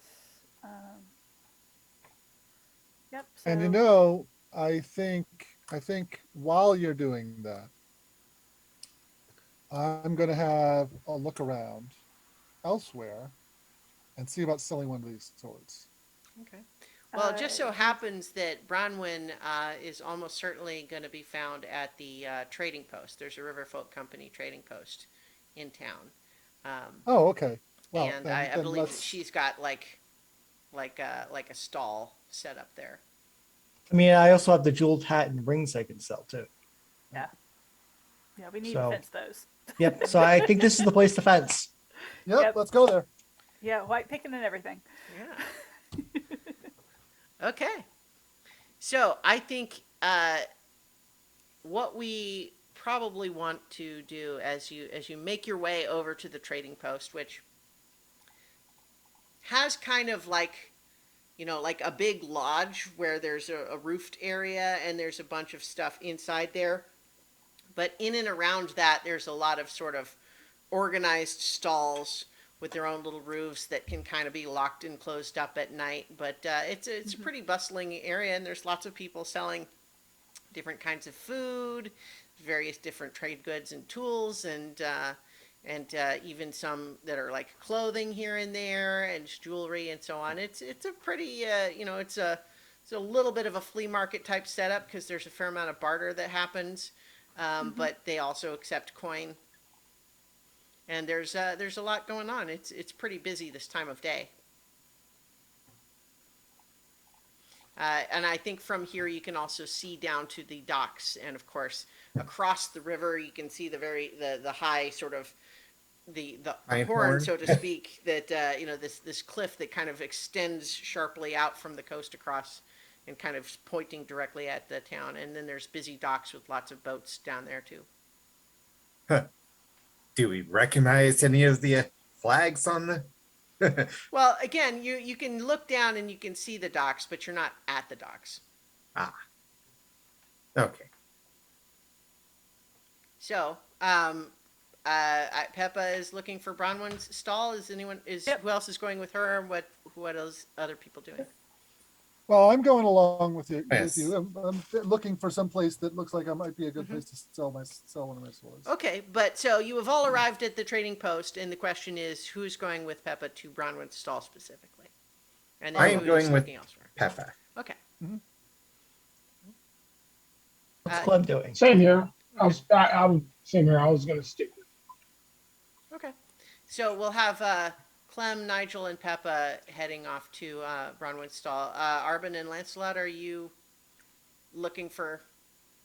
Yeah, I'm looking for someone to sell the jewelry to. So. Right, right. So here's what Okay. I will suggest is that we're going to use a slightly modified version of Figure Someone Out to say Okay. you are looking to try to make a discerned, judgment over like who is the person who is going to be most willing to give us a good price for items that might be stolen. And Lancelot is going to kind of edge out Arbin to make that roll. Yeah, I definitely. I don't have the charm. You Yeah. do. Well, It's that said, let like me handle this. I think that this is because it's a modified version. I feel like I would accept doing a roll with either cunning or charm, but like with different Okay. sort of criteria being used to make the judgment, right? Okay. Yeah, I would be more of a cunning shot. Right. Yeah. Well, but let's go Okay. ahead and have Lancelot make the roll here because it's more about Yep. reading the people than necessarily like The- just what goods tricking they're them, selling, yes. right? I rolled a 10 plus 2 is 12. There you go. So yeah, You're the man. I'll say that you're looking around and just trying to get a read on various people, and I think that there is one particular shop that is selling a lot of jewelry there that just has there's a little bit of a look on their face as you're passing by, and because you all stand out a little bit. Not Lancelot, not necessarily as much. Arbin certainly does, but there's a little bit of those subtle micro expressions of I've got what you see here, and maybe something else if you know what to ask for. That sort of look. Mhm. And I think you get the impression that like that seems like maybe the place to go. Okay. And rather than come up with a cover story, Mm-hmm. he's just going to take the scabbard from his belt, blades in the scabbard, and put it down on the table, Mhm. and he's off. And I have decided that I'm going to sell Antler. Okay. It's, and this is the sharp fast 2-wear Mm-hmm. sword, so that should be worth 4. It actually should. So the close range is the normal range for. Mm-hmm, Yeah, so it should be worth 4. I think that so I think that value is what is like the default, right? And so Right. like anytime you wanted to do something that like if you wanted to get more or whatever, that would be negotiated, but like that value is going to be default. I don't think I want to attract that kind of attention. It's like, Okay. Yeah. So Uh, if you all are looking to keep this kind of a rather impersonal, like got some stuff, maybe you don't ask us where it came from, we don't ask you where your coin came from, and then we go on our way. Is that kind of the idea? yeah. So it's just like, give me 4 for this. And they kind of look it over, they take it out of the scabbard. Sure. Okay, it's yours. All right. You have 4 coin. What about you, Arbin? Right. So I have the 4 jeweled rings and the jeweled hat. So let's start with the hat. Okay. And find a likely looking jeweler. Yeah. Well, no, I think this same shop, this literally Same shop. like, okay. this- Yep. So it's I have. it's a jewelry so I- shop that just Yeah, just that bought also the does sword. weaponry. Yeah. Yep. So I'll pull out the hat first. It's like Okay. fancy hat. So That's good. did I give you a specific value for You it? gave me no value for the rings or the hat. Okay. So here's what I think.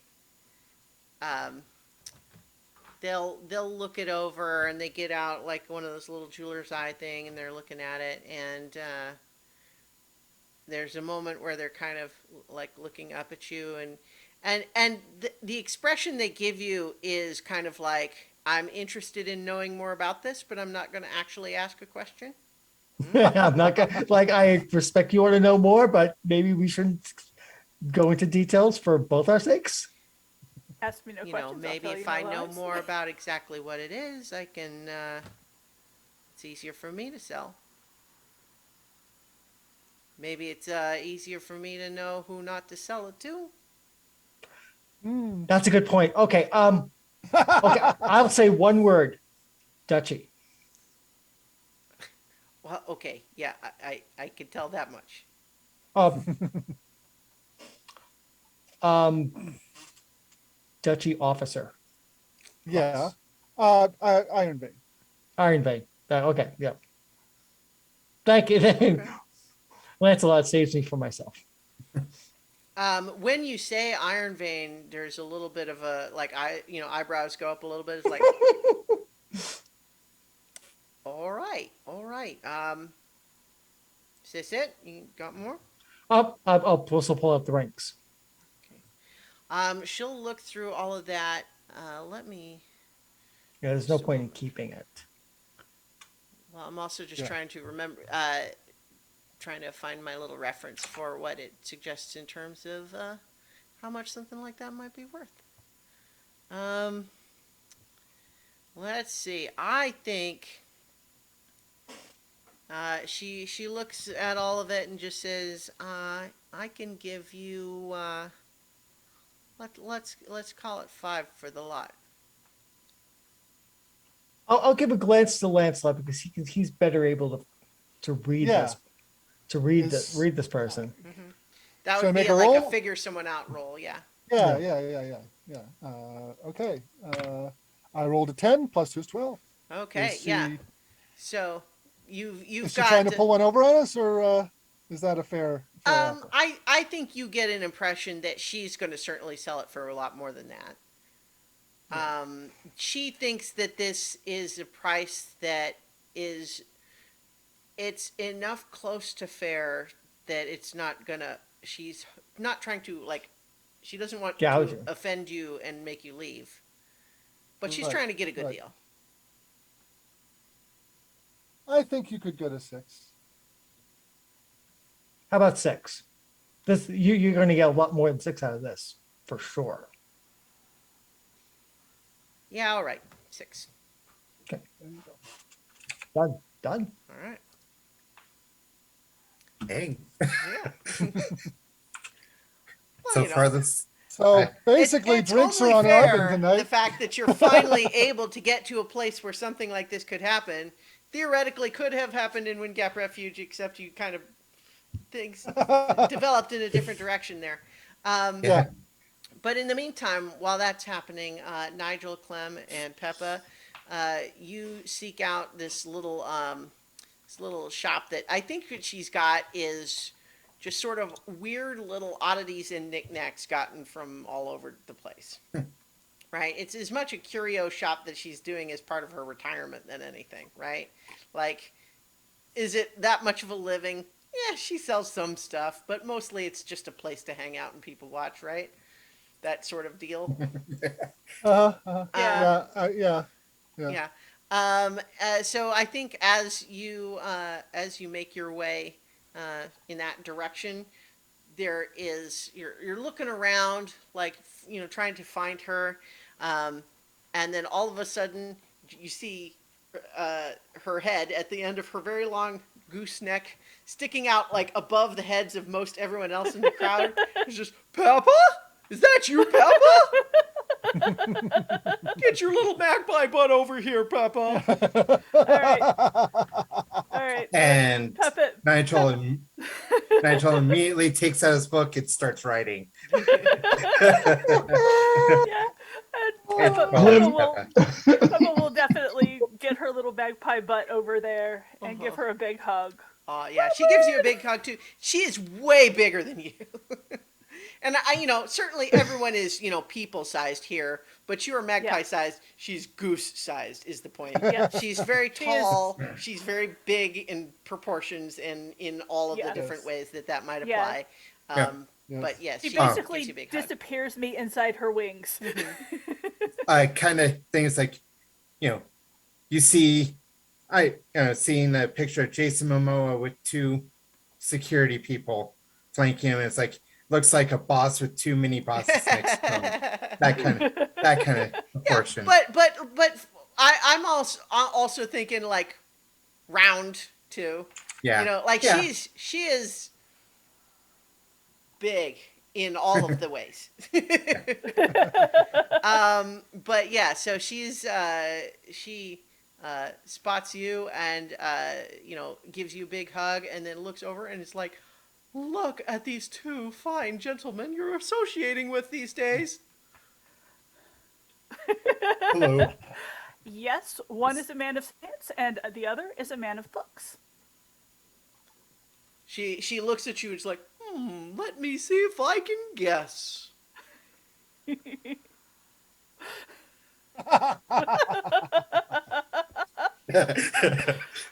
As Clem sees the immediate embrace and the excitement walking over. "Oh, good one.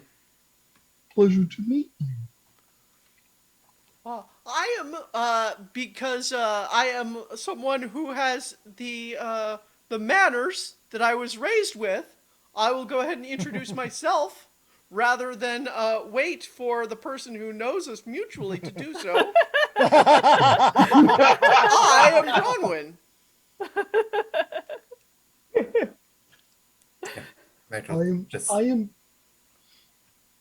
I am Clem Sparrow, and this is Nigel. Grabs Nigel, pulls Nigel over. Yeah, almost drops a thing of ink. Well, pardon it's me. very nice to meet you.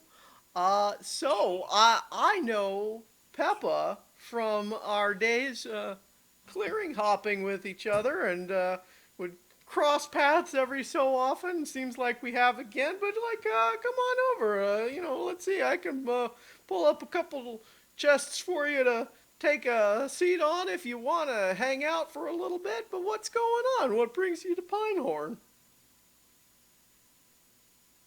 We've just been traveling around. Just wanted to stopping in to. I mean, this is a huge city. Stopping in to see what's been going on. What's the latest you've heard? Well, there's plenty of news to be heard, but some of that news sounded a little too familiar to someone who has heard about you before, and especially seeing you now in the company of a turtle and a capybara. Oh, Just traveling around, eh, Peppa, huh? It has been a fun Yeah. couple of few weeks. Well, that's exciting. It's been very exciting, especially for someone as me who is very sheltered all his life. It's been a marvelous time traveling with Peppa. Now, so the last I heard about Peppa was a little while back, but I've definitely been hearing stuff about capybara and a turtle, and it sounds like there's a falcon and a fox involved too. I've heard some of it, but believe me, I am sure that I do not have all of the details that I would like to have. Well, if I may get a clarification, what clearing would you be referring to with news that you've heard? She leans in with her long neck and raised eyebrows, like, which clearing do you think I mean? Perhaps one that is in a gap of wind? Oh, that's a new one. Clem stretches out his turtleneck and says, I think you two are getting excited over things that may or may not have happened now. Well, there is another clearing just south of that one that I would like to hear about. Iron Vein? oh, well, it seems as though all of you have come to the right place, this being a trading post and all. How about I catch you all up on the news of the day? and then you can tell me a little bit about what you've all been up to. I I think think that's that's fair fair. enough. Splendid.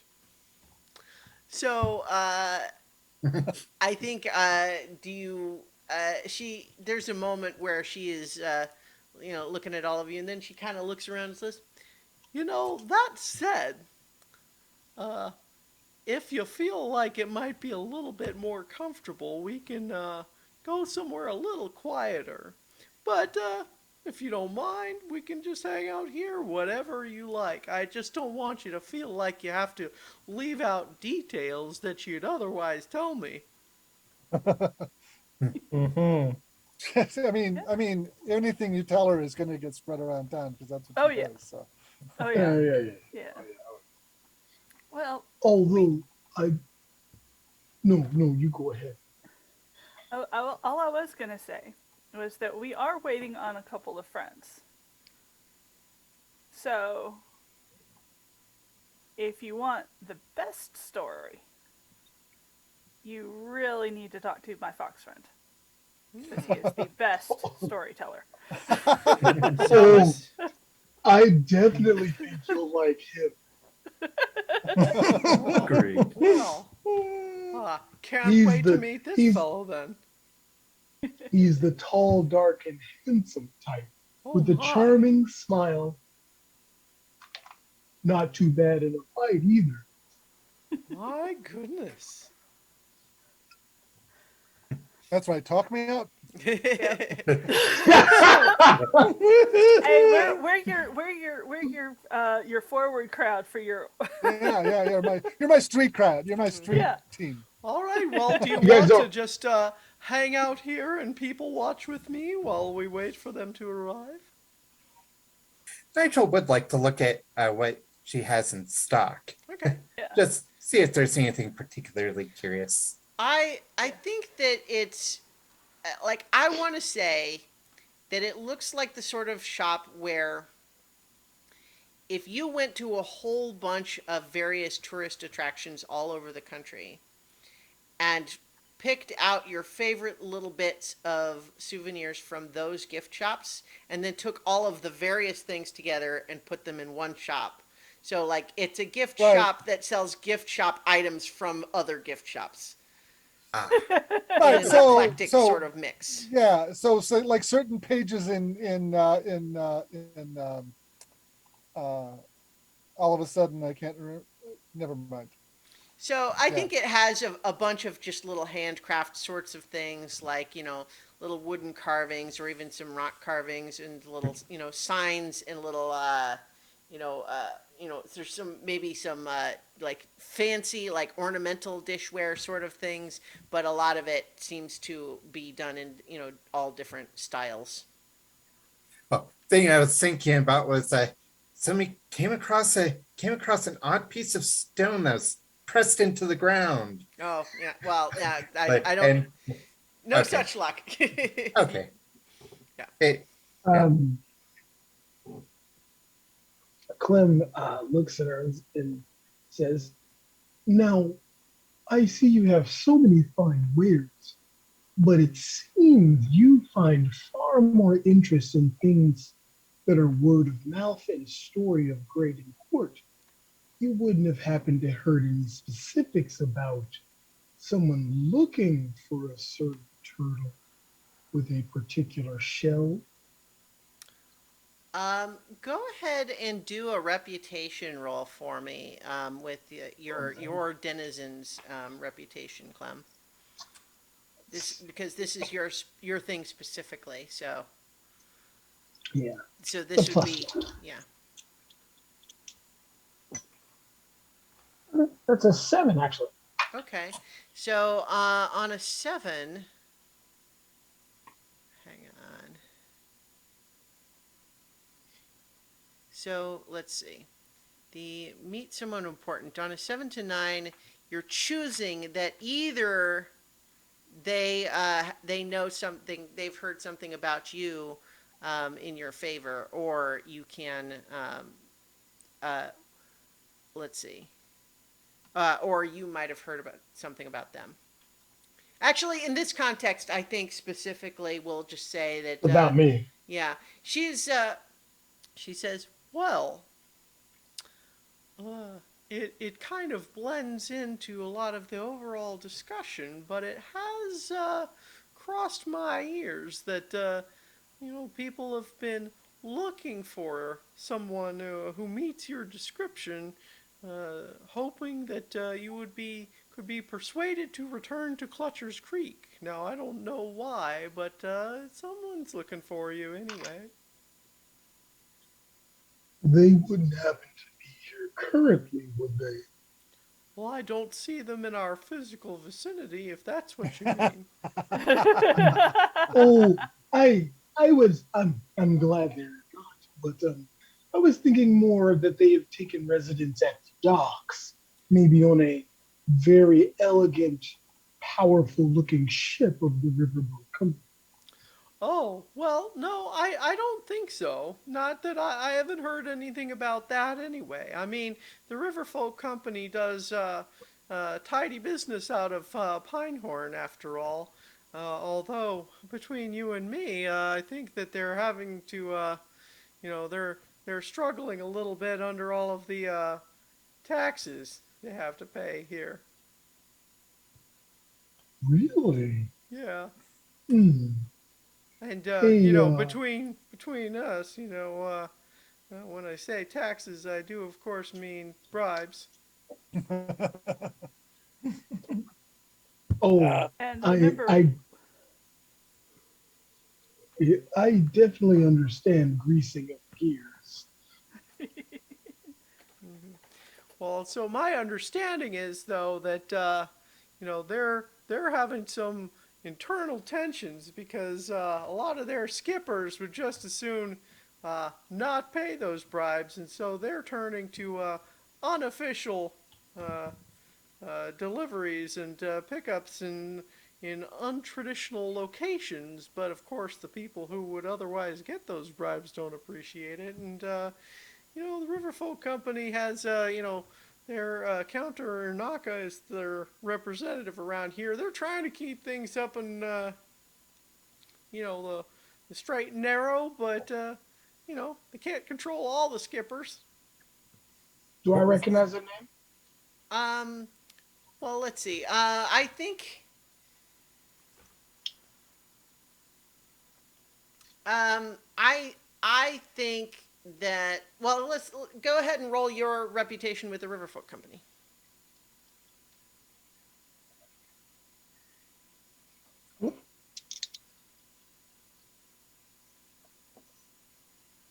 Ooh, that's snake eyes. Hmm. Ooh. Okay. Yeah. So on a miss, you know that counter is like if it were a military, it'd be like an officer's rank. Like it's sort of like a managerial position, so to speak. You don't know them specifically, but you know that counter someone being a counter in the Riverfolk Company is a relatively high position, and based on what Branwyn has just told you, they're currently the one trying to keep things above board, so to speak. I I kind of look at Peppa and I don't want to say, you know,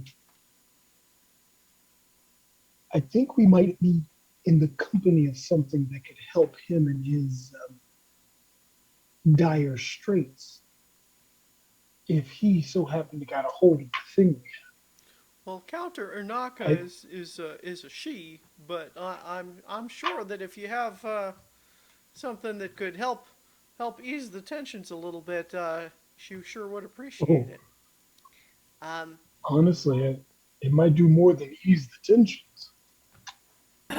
we'll have to see what well, what they let me want to do. also remind you that the thing that you have that Peppa found is basically a list of times and places where presumably smuggling drops were occurring, right? So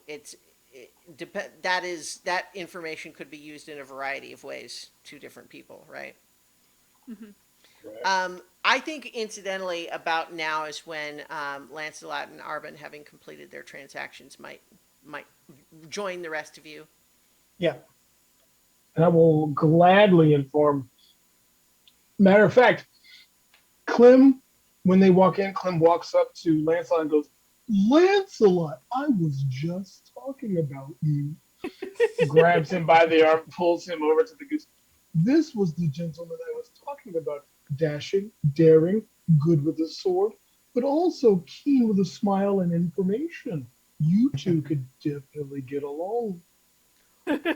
She extends a wing and does a little bit of a, like I hesitate to use the word like ridiculous because that lacks a dignity to it, but it is an unusual and amusing sight to watch her do a fancy little curtsy, this gigantic goose woman. Wow. But she just says, "Your friend has been speaking very well of you. It is a pleasure to meet you." He takes her hand and raises her to her lips as if they were meeting at some courtly ball, and he says, "I'm sure that he was exaggerating, but if you want if you want to talk somewhere quietly, I think you can make your own judgments as to the veracity of his statements. Shall we shall we retire to someplace where we can speak more candidly? Oh my. Oh Perhaps. goodness. Well, certainly, let me just close up shop here. And she basically has a bunch of just like trunks that can lock that she takes all the stuff off of the shelf and kind of loads those in and locks it all up. And then she just says, well, we could either, what? It probably just makes sense if we want to talk candidly. You can all just come to my house for a bit. What do you think? That sounds lovely. I accept. All right. Yep. So And I think Peppa would say, and I do remember my manners. The last of our troop that you haven't met. This is Arban Ironwing.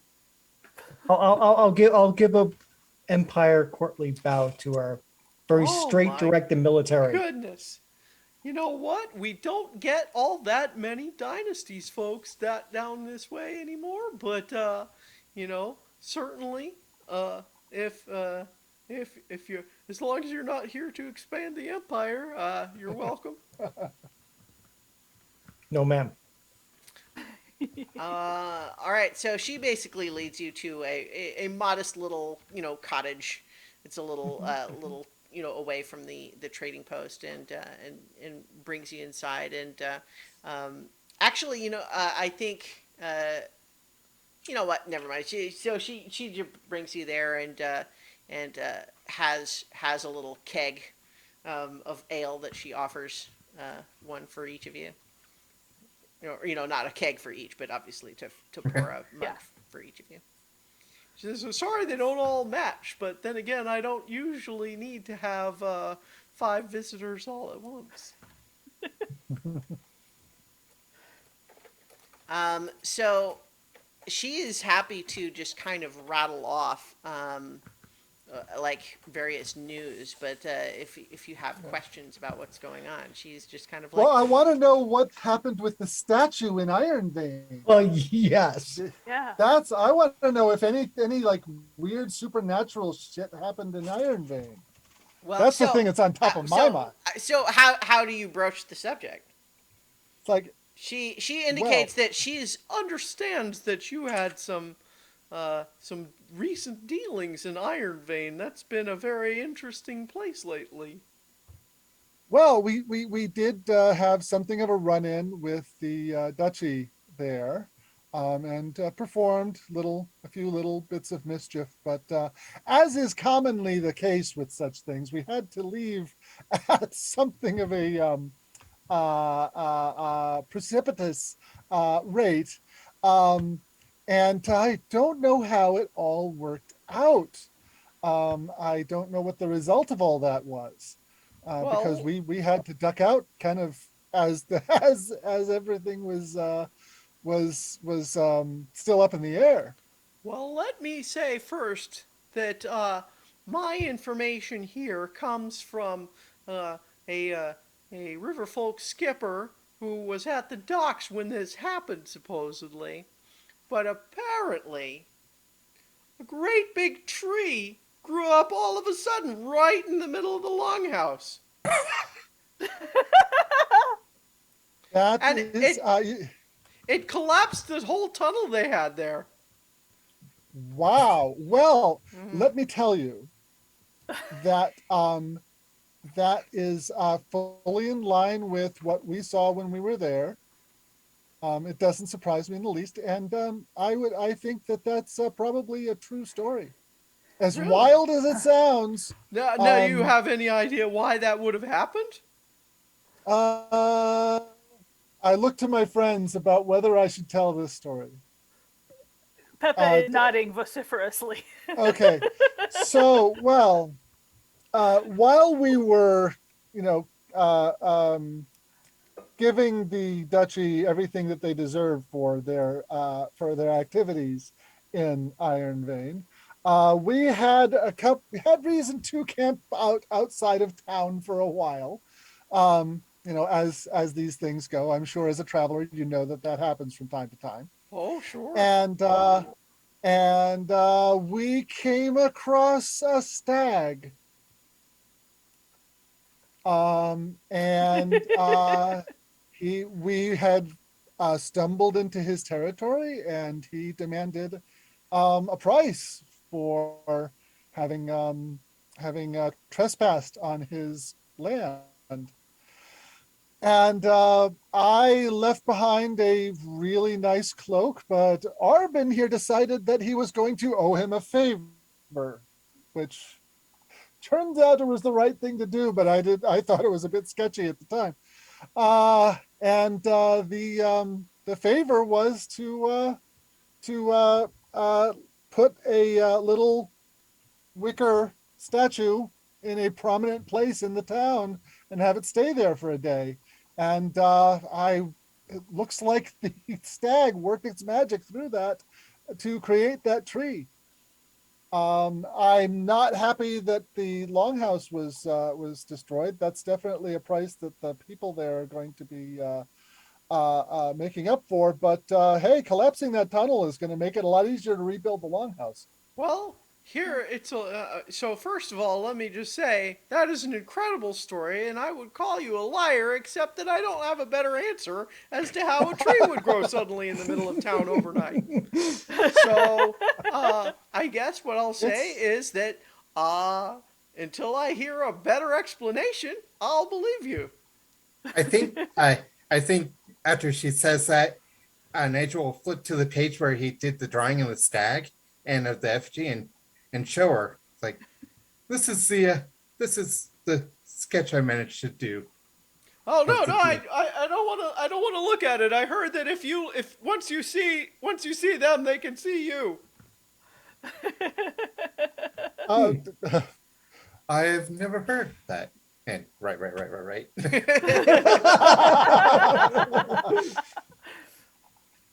Well, so there's a lot going on in Iron Vein. Now, the Duchy, obviously, they're good at tunnels and they have a lot of resources. They did get their tunnel to Iron Vein reopened, but boy, there's roots now everywhere where there wasn't before. I think a lot of their plans for expansion past Iron Vein are pretty thoroughly disrupted.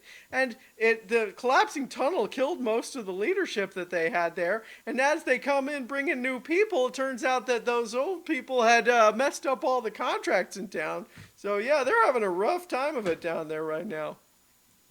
well, it's I kind of I you know give a look to the rest of the party and kind of nod, and I think I know where we want to go next. Well, you know, it's just been a rough time for a lot of those foreign powers trying to move into the woodland. I mean, the Marquisate's not been doing great either. Like they've Oh, had really? just some bad luck. Like they moved in up there in Patchwood, but not only is there a blight on the farmland up there that's eating up a lot of the resources they were hoping to feed their soldiers with, but then they had this brand new fort that they just put up and it got blown up. Oh wow. Yeah. Who did that? In Patchwood? Well, I don't have specific information, but I mean, I think we've all heard of a certain organization that takes unorthodox measures to try to topple organizations of power. And I don't mean Yeah. you, but you know, Well, we are. yeah, it seems like you all are kind of in the same business. But yeah, it seems like you know, there's certainly some folks here in town who weren't sorry to see that happen. If you follow me. Oh yeah. Oh Yeah. yeah. And then I guess they had a cave in the Far Hollow mine. So yeah, the Marquesade's finding a lot of their plans stalled right now. But you know, some of the folks that I've been talking to think that that means they're just going to be all the more desperate to move on Sundell. Hmm. Hmm. Hmm. Well, the folks in Sundell will be happy to hear that things are not going well in Iron Vein, at least. Hmm. But yeah, that is an important thing. That's it's good to hear. Thank you for letting us know about that. Well, sure. Um, And you know, we got a bunch of Riverfolk Company up here right now because you know, there's a weird, complicated or deal that they got themselves kicked out of Iron Vein. You know, the Grand Duchy moved in, they built their marketplace instead of letting the river folks build their trading post. But at the same time, I guess the higher organization is happier because the duchy, you know, traded the you know, takeover of that area for buying services elsewhere. That's all a little bit cloak and dagger, if you ask me. But it seems like, you know, the folks that got specifically kicked out of Iron Vein aren't so happy, but their bosses are happy, if you follow me.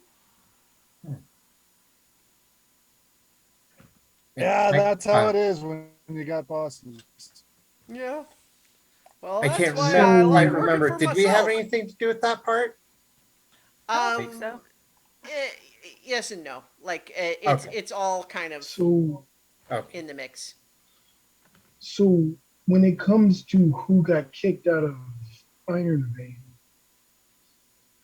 was there any word on who was there at the time of the river boat, the river folk being removed from Iron Vein?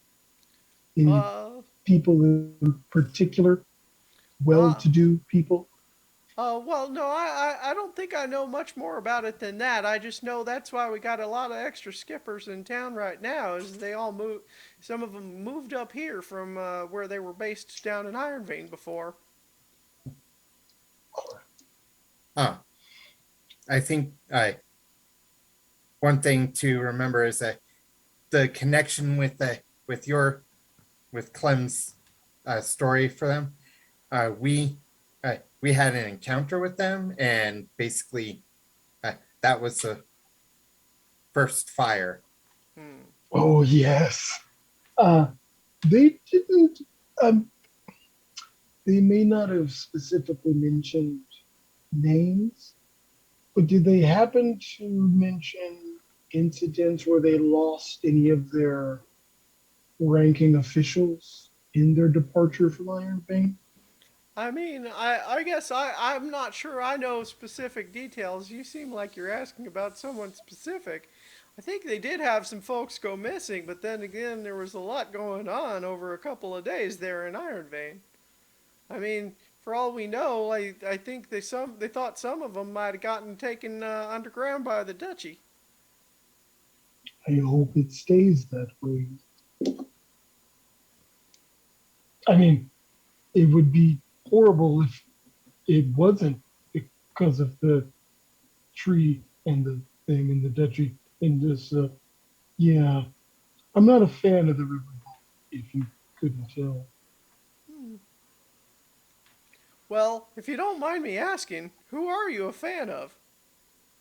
Because it seems like you're anti-river folk, you're anti-corvids, you're anti-marquisate, and you're anti-duchy.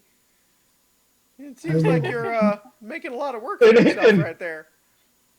and Clem without hesitation says, "And for the people, freedom, Ordinary and folks. pursuits of your own knowledge and enjoyments, without the oppression of organized folks trying to make a dime off your sacrifice." Uh, Well, roll a persuade an NPC there, Clem. Of course. Mhm. So they look at it That's a charm. with his. Okay, would my roll with the denizens work? Would the denizens Um, work? well, let's see. There, we've got some. Yeah. So let's see. You're not asking for a favor. There is sway and NPC. You do have. Do you? What is your? You need +2 for that. I think you have +1, right? Yeah, Yeah. +1 for denizen. Yeah. So I think this is still just charm, and certainly in the context that I'm asking you to make the roll, it's more just a matter of how seriously she takes you. Okay. I'll take that. I'll take a 7. Okay. Well, she kind of looks at you and just says, "Well, you know what? With all the other stuff you're all getting up to, it seems like you're not doing a terrible job. But boy, it sounds like a lot of work to me." Oh, trust me. uh, it becomes more and more of a hassle each clearing we visit. Well, you know, Peppa here knows that I decided to retire from trying to change the world business. Oh, really? Yeah, it's a little bit like trying to you know, to clean up you know, or try to hold back the ocean with a towel. Yeah. it feels like that sometimes. Yeah, It unless does. you add, especially. But although I will say, we've had great efforts, great strides made to the application of fire. And Yeah. noodles. Fire and noodles. And noodles. Yes. Well, you Noodles know, I just especially. have to say, like, you know, I think, although again, you know, I'm keeping my wings clean here, but sounds like you have more in common actually with both goals and aims with the Corvids than you seem to realize.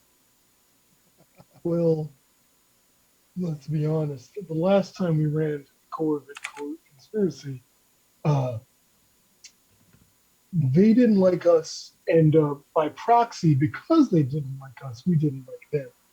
But it ended in a mutual understanding. All right, I'm just saying. I mean, I mean, you know, I keep my eye on the sky and my ear to the ground. And what I hear is that the only other group out there that seems to be doing the same sort of stuff you all are doing is Corvid Conspiracy. Clem, Clem puts one arm on Arvin and puts one arm on Lancelot, pulls them in and goes, "These two gentlemen have a lot to say when folks challenge us. They're quite strapping in a fight, especially my friend Arvin. Keen of wit when it comes to strategy, that is." You are too kind. We- I'm not really sure what you're trying to persuade me of right now. I mean, you're obviously all tough. Oh, No. I'm not tough. Let me give you backstory. I'm not tough. I'm a man of science. I like building things. I mean, if you've heard of a certain incident with a noodle, I made the machine. And if they Oh, had just you know- if they you had know- just given me more time with the machine, it would have worked perfect. You know who you ought to look up is Boatwright Selby. Oh, really? Yeah, down at the docks, they're trying to build some kind of a new design of boat, so to speak.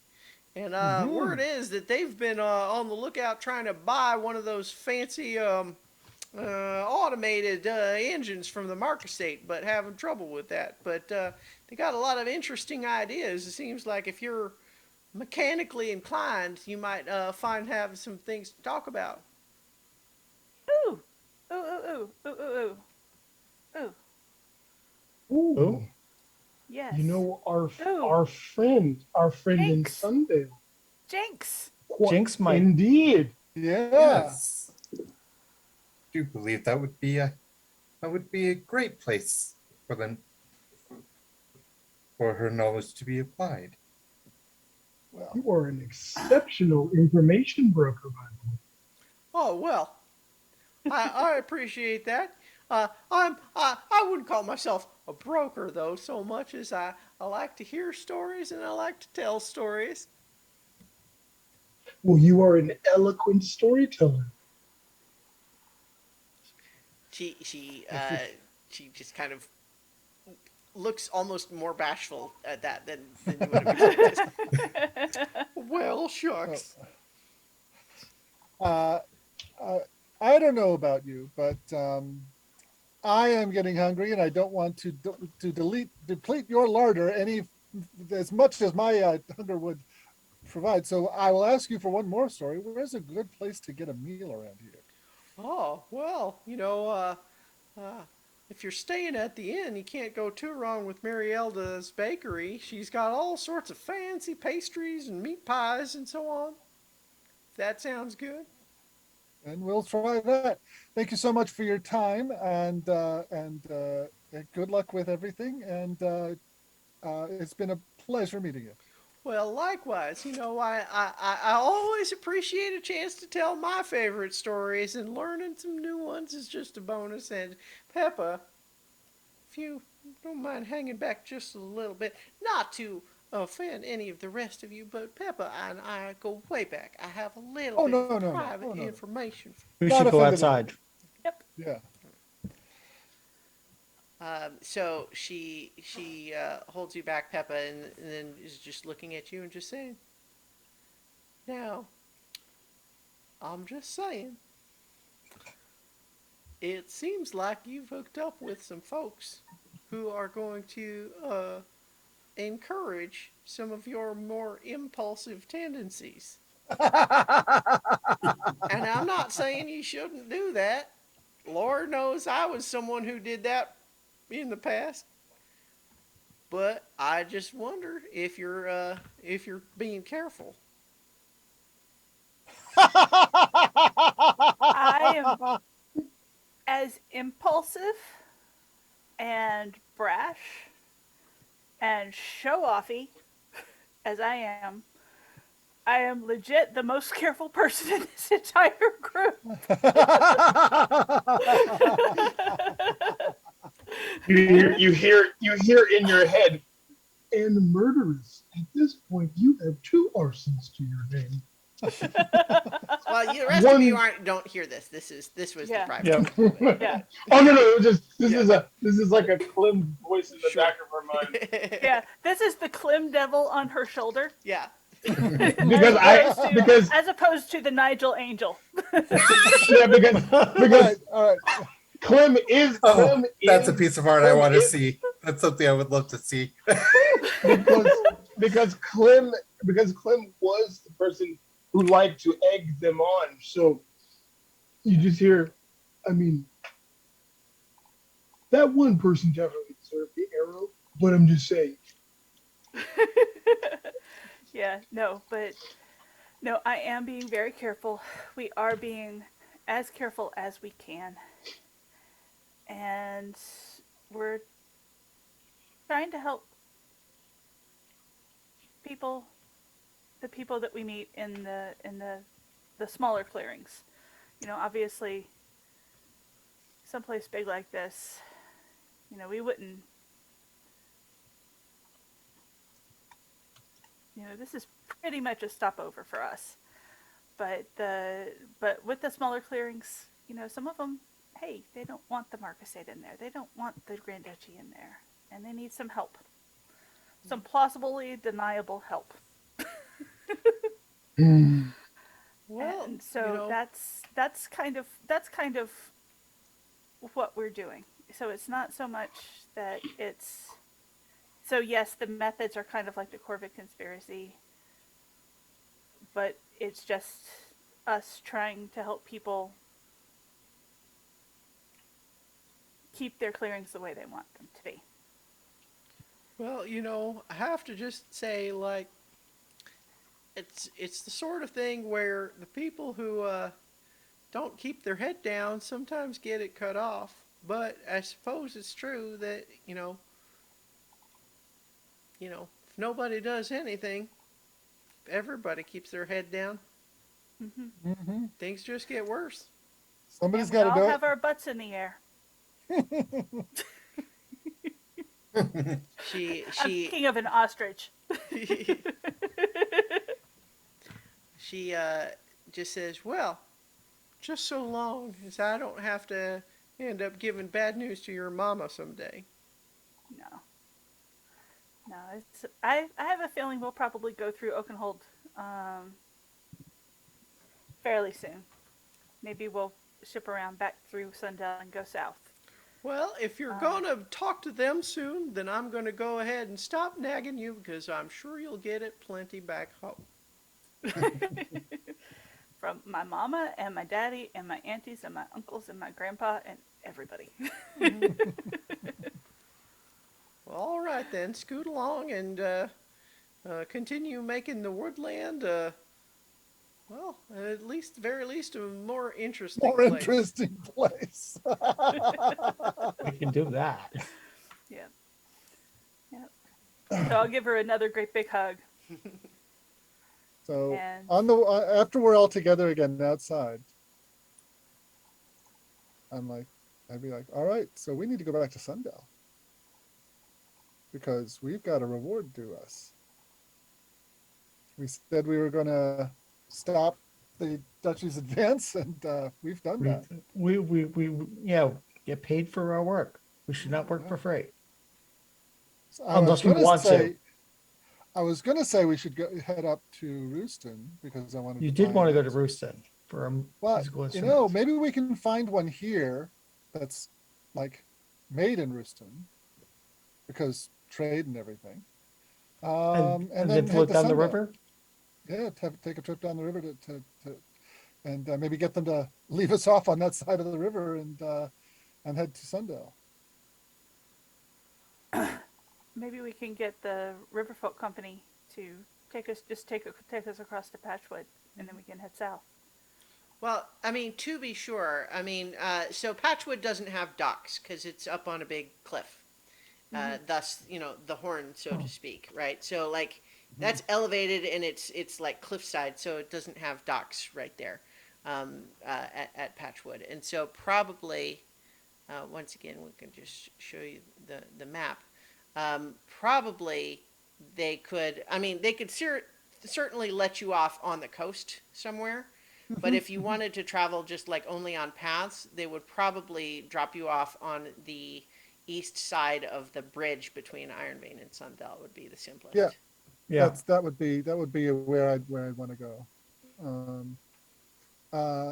And I haven't heard anything about news going on here of anything particularly dire that needs attention. I mean, the mayor's corrupt, but then again, that's He's the mayor of a town dominated by the Corvid conspiracy. yeah. Yeah, I That's think expected. we lay low, maybe get a little bit of rest because we all need it, and then head south to Sundell if I can find an instrument here. If you can find an instrument here. Yeah. So I'm going to head around to the market and see if anybody's got instruments. What I kind noticed, of instrument are you looking for? well, I want something I can sing along with, and at this point, everybody in the party should be cringing.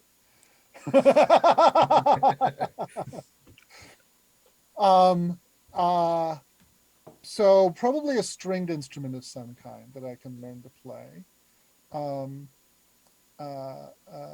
Because I really feel like that's the thing that's really missing in our lives is some music. And I think it could be a real inspiration in times of stress. Bowstrung or pluck strung? Plucked, I think, strummed. You know, you don't want to have another. I want to have like, you know, a hand free. So a lute or a lyre or a small harp, something like that. And I wanted to ask you, Christiana. There is a positive tag in um, in In the book. the Travelers and Outsiders that says common, Okay. which is you can repair twice as much when repairing it, which seems like a really useful thing that if I'm going to be using wear on something a lot. Sure. But it doesn't seem like it would fit along with the masterwork instrument. Yeah. So, So what I would imagine, how about this? To kind of account for the extra cost that having a tag like common would, right? What we would say is that it comes with like a repair kit that has spares of a lot of the little pieces. Okay, yeah. Yeah, so Um, it's kind of like when you get those little eyeglass kits that have extra screws and the little screwdriver and everything. So like you're buying it with a repair kit for it that's specialized. with the specialized tools that are necessary for it. Yeah. Okay.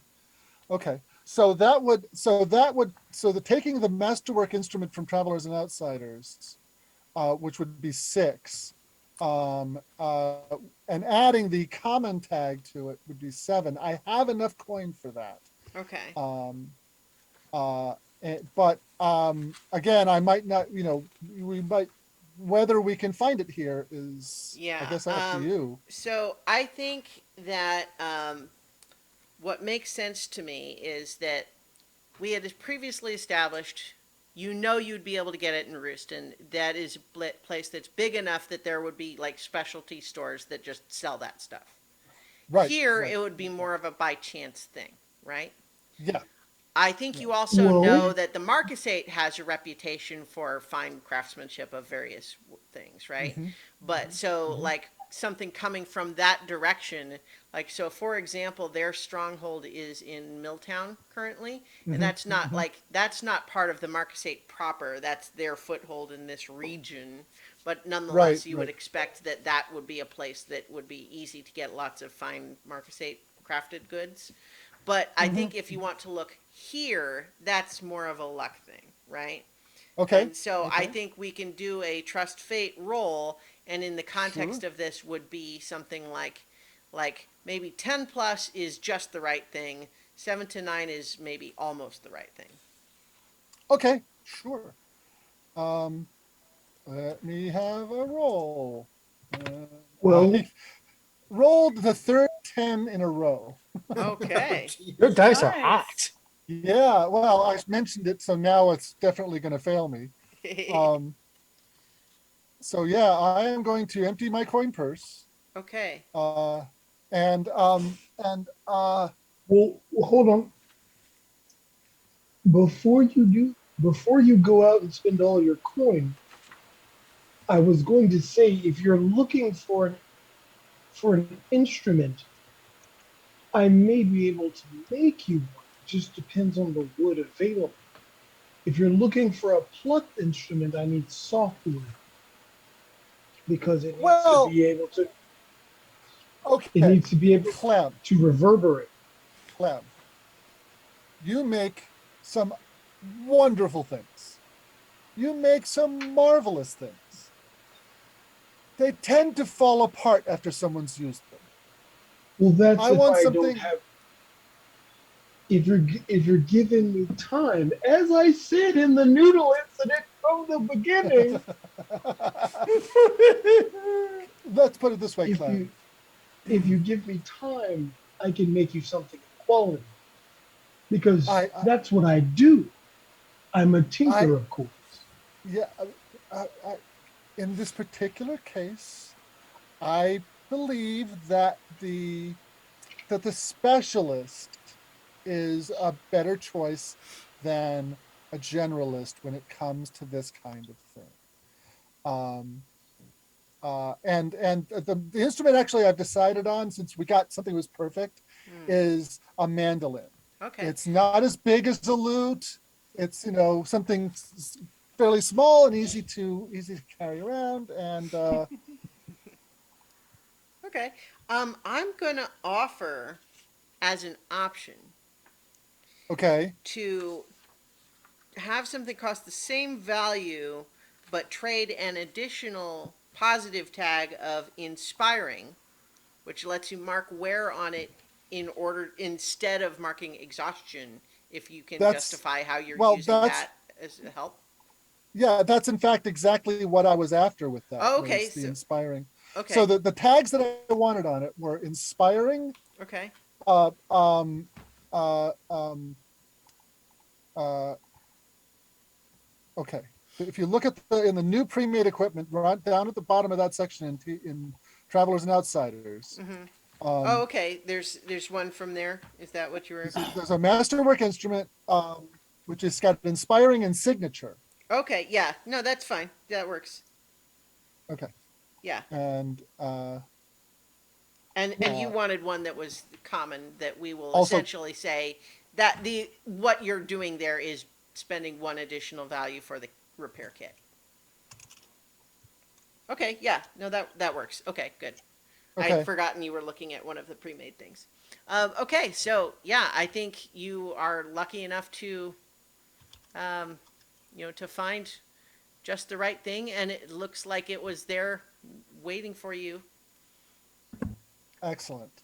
I'm going to alter my Hero Forge model for Lancelot right away. Nice. Wonderful. So here's the question. Did you all decide to stop by the bakery or no? Oh yeah, Yeah. absolutely. Yeah. That's dinner. All right. So I think as you'd walked around the trading post a little bit, there's a lot of activity there. It's kind of a fun place for, just people watching and seeing all the things that they have there, and Lancelot getting his new mandolin. And then as you're heading back towards the inn, the bakery's just right there, and it's open. But as you go inside, there is apparently an argument of some kind happening. There is a Wolverine woman behind the counter, and then there's a cat with a lot of scars down one side of his face, dressed in there's no uniform or anything. He's just just clothes, right? Not any kind of a Marcus 8 uniform. And what the Wolverine behind the counter is saying is like, listen, I don't know what you're trying to say or imply here, but this is a quality establishment. I buy good ingredients, and I don't know why you think it would have anything to do with me. And the cat is just saying, Marielda, please, I'm not accusing you. I'm just trying to track down what happened.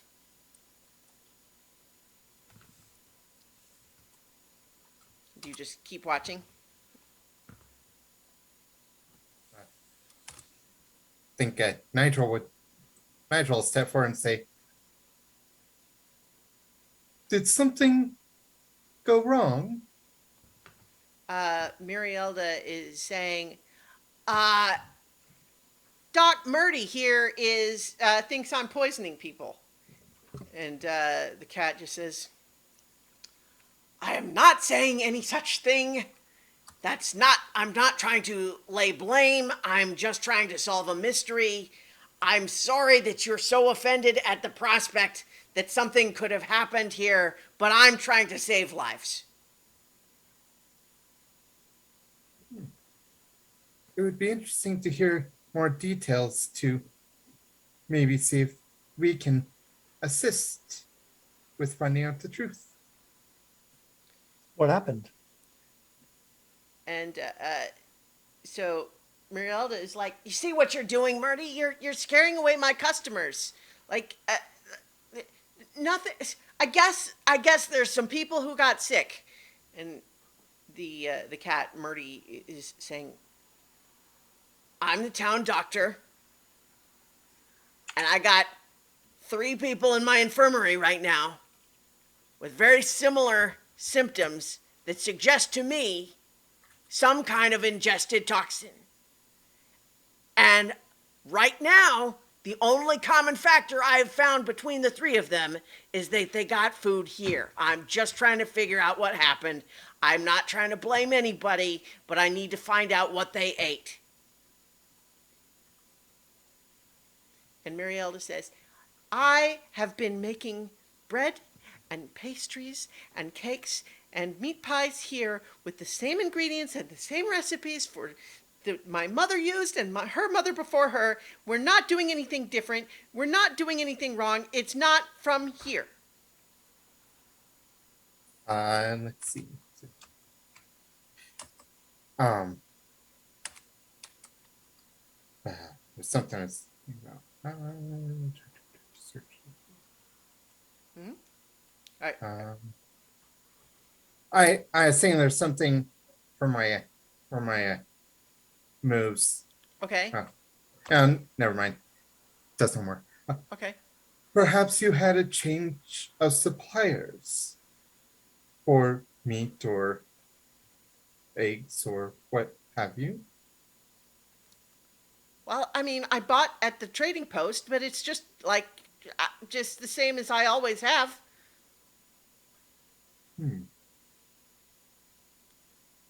Are the rest of you just kind of standing by, or? Yep. Citizen by thinking, studying, pondering. And Peppa is thinking with her stomach, so she'll go up there and say, "Well, I am very hungry, and I would love." I guess like she has like a meat pastry or something like I mean, that for dinner. this is a bakery with a variety of different things. In fact, it's probably a fairly impressive spread in the sense that there are like savory meat pies. There's also like dessert pies. There's breads. There's cookies. There's pastries. There's all sorts of Yes. things. How much for the meat pie? So I'm not gonna nickel and dime like a single Yeah. Yeah. to go meal sort of thing, but you can certainly go ahead and have that. But there's a moment while you're ordering it where you see Murdy the cat kind of giving you a look like, "Oh," and then Wolverine looking at him and saying, "No," and just like the 2 of them like giving each other a variety of looks, and then Murdy just saying, I'm just saying we don't know that it's not from here yet. I don't know if you should eat that." And Marielda says, "That's it. Get out. I'm gonna call the mayor if you start telling people that I'm poisoning people." He's like, I'm not saying you're doing it on purpose."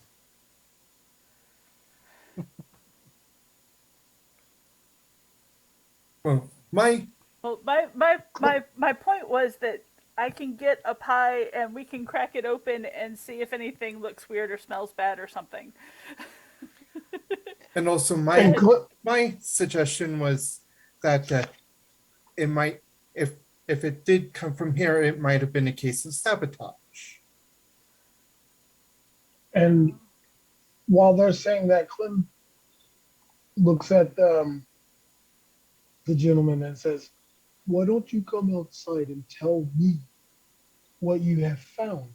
I am a man of science. And I think it'd be more prudent if our pretty gentleman here talks with the baker."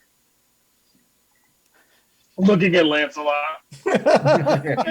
There's a moment there where this cat just kind of looks you in the eye and he's just examining it, and you look back and you kind of take him in again, and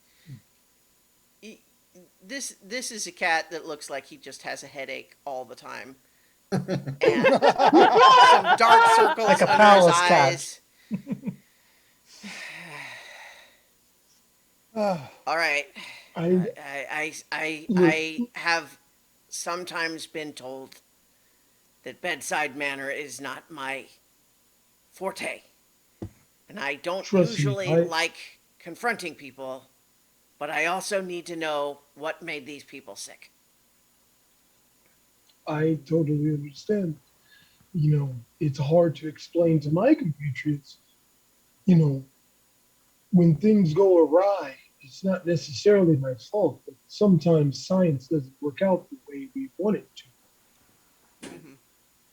So he is willing to go outside with Clem if that seems like the thing. Yeah, And, I think separating these two is a good idea. Sure. And so as he goes out, and he just says, "So let me, hey, since you're all newcomers in town, I suppose I should let you know, or tell you, I guess, that I'm Murdy. I run the infirmary in town. I'm a doctor. I was trained in the Marquisate and went to, I have a certificate and all of that for all that matters out here, but whatever. I know what I'm doing, is the point. And what I have in my infirmary right now is 3 people who came to me yesterday with the same symptoms that indicate to me that they ate something toxic. But unless I know more specifically what it was, I don't know what will help them. I'm treating them as best I can right now, but if I don't know the details, there's very little that I can do beyond keeping them comfortable, and they're getting worse in the meantime." Without knowing specifically the cause, you're shooting in the dark, so to speak. I'm doing what I can. What I asked them is where they had eaten, where they had been in the last couple of days, and all 3 of them had gotten food from the bakery here. Look, I've eaten at this bakery before too. I know Murielda. We're not like, this is not some crusade I'm on. I'm just trying to figure out what happened. And I guess I understand why she doesn't like to think that it might have been something from her shop, but that I've got 3 sick people who are going to die if I can't figure out what it was. And Clem looks at Lancelot and the others and says, "See if you can get a list of where all of her ingredients come from. no, Not no, no, just no, the no, no, no, no, no, no, no, no, no. He's not going to be able to get that. He's not going to be able to get that because he's got a permanent headache and he pisses her off. He's No, not no, gonna be no. able I to meant get that. He you. was talking to us. Oh, No, okay. Yeah. I meant you. No, he looks Oh. directly at Lancelot and goes, "I'm pretty sure you have a way with words that'll help you find a list of where the ingredients came from, not just the market, but the fields and areas around town. We are far more adequate to inspect those areas than a doctor." Yeah, I agree. Let's see if we can help this person. I mean, there's folks' lives on the line here, Indeed. and I certainly wouldn't want to trust the mayor with a job like this. Yeah. Um, We've dealt with mayors who are competent before. Well, and Murdy just kind of says, "Well, I mean, Mayor Gage cares about what you pay him to care about."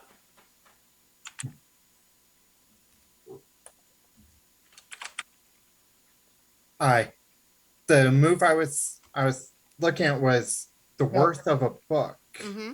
I would When like you to s- take a short pause here Okay. to say that the instrument that Lancelot bought was not a mandolin, it's a banjo. Oh, fantastic. I love it. Yeah. Wonderful. Okay.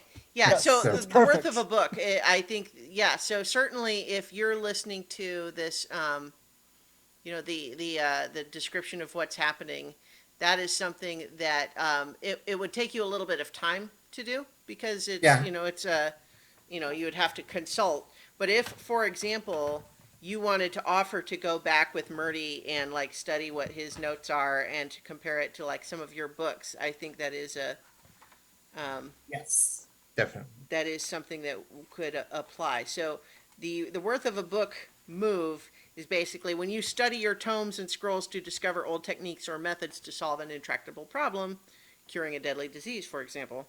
You can decide what you want to accomplish and tell the GM. And so I think that, like I said, one of the conditions that you would need is time. And when you have met that one, I'll tell you what the others are. Does that make Okay. sense? Because just fictionally, it makes sense that you would have to learn more about it Oh, yeah. and take the time. Yeah. But you can certainly, I approve of the use of that move for this circumstance.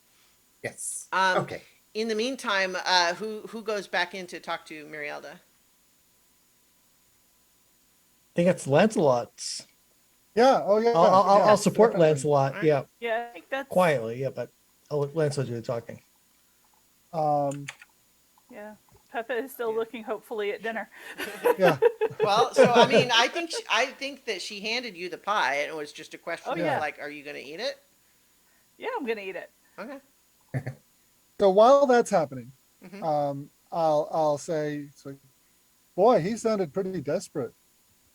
She looks rattled and saying, "Look, I mean, I do okay with this place, but how long's that going to last if the doctor starts going around telling people that they'll get sick if they eat here? I mean, Exactly, I yeah, can't handle that." Yeah, you don't want him doing that.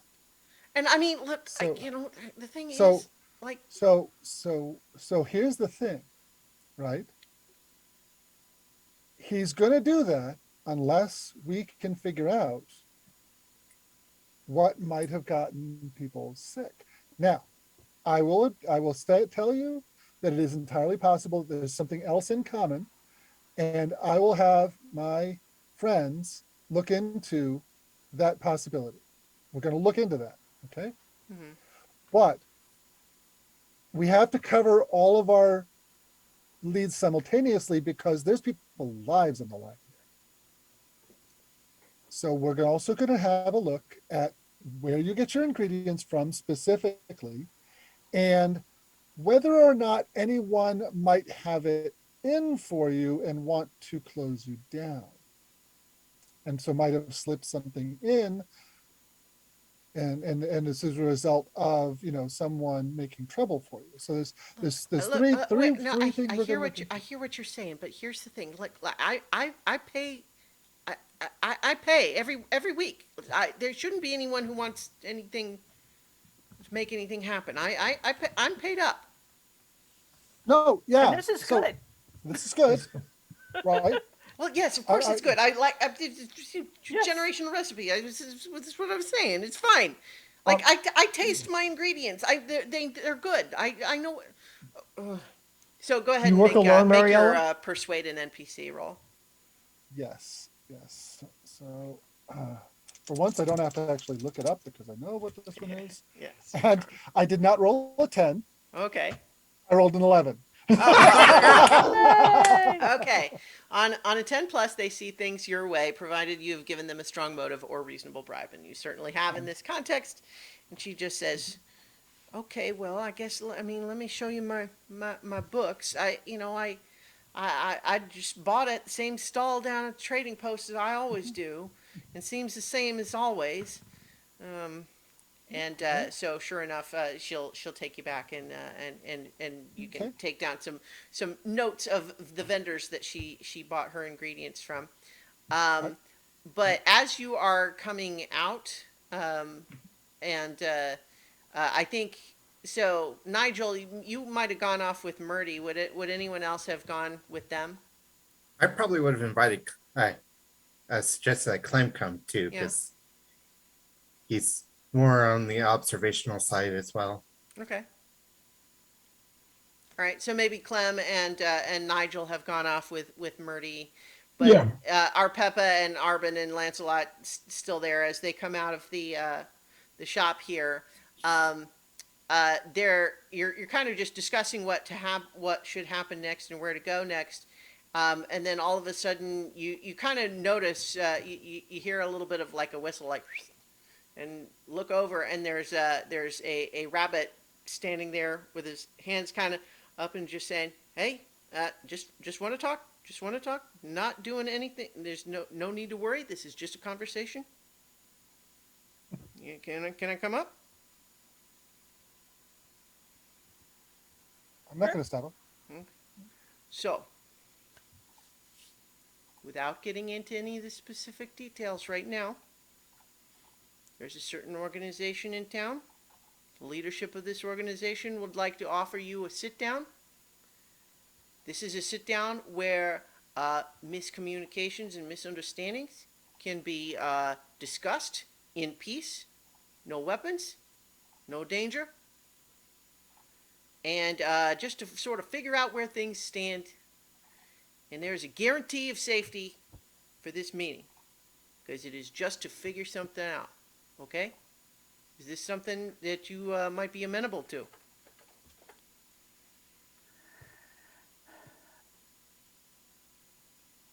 Is Lancelot there, or is it just me and Arbin? No, it's the three of you. Okay. I'll look to Arbin. It's like I always like to talk. I'll give a short curt nod. Okay, good. All right, so this is a meeting that we will have in a public place. All right. This is a meeting we will have. Will be public in the sense that will be, people will be able to see, so everyone knows nothing's going on. But a place where we will have just enough privacy that we can have a conversation, right? Okay? This is not with me, I'm just a messenger. You're going to be talking to Key. Now that's Key spelled Quay, like the boat, like the dock thing. I don't even know. It's a thing. Key. Right. She wants to know what you're about. Don't tell me. Doesn't matter. Talk to her. I want you to meet with her. And he gives you an address that is, in town that I think you don't specifically recognize. Says, come here at 10 p.m.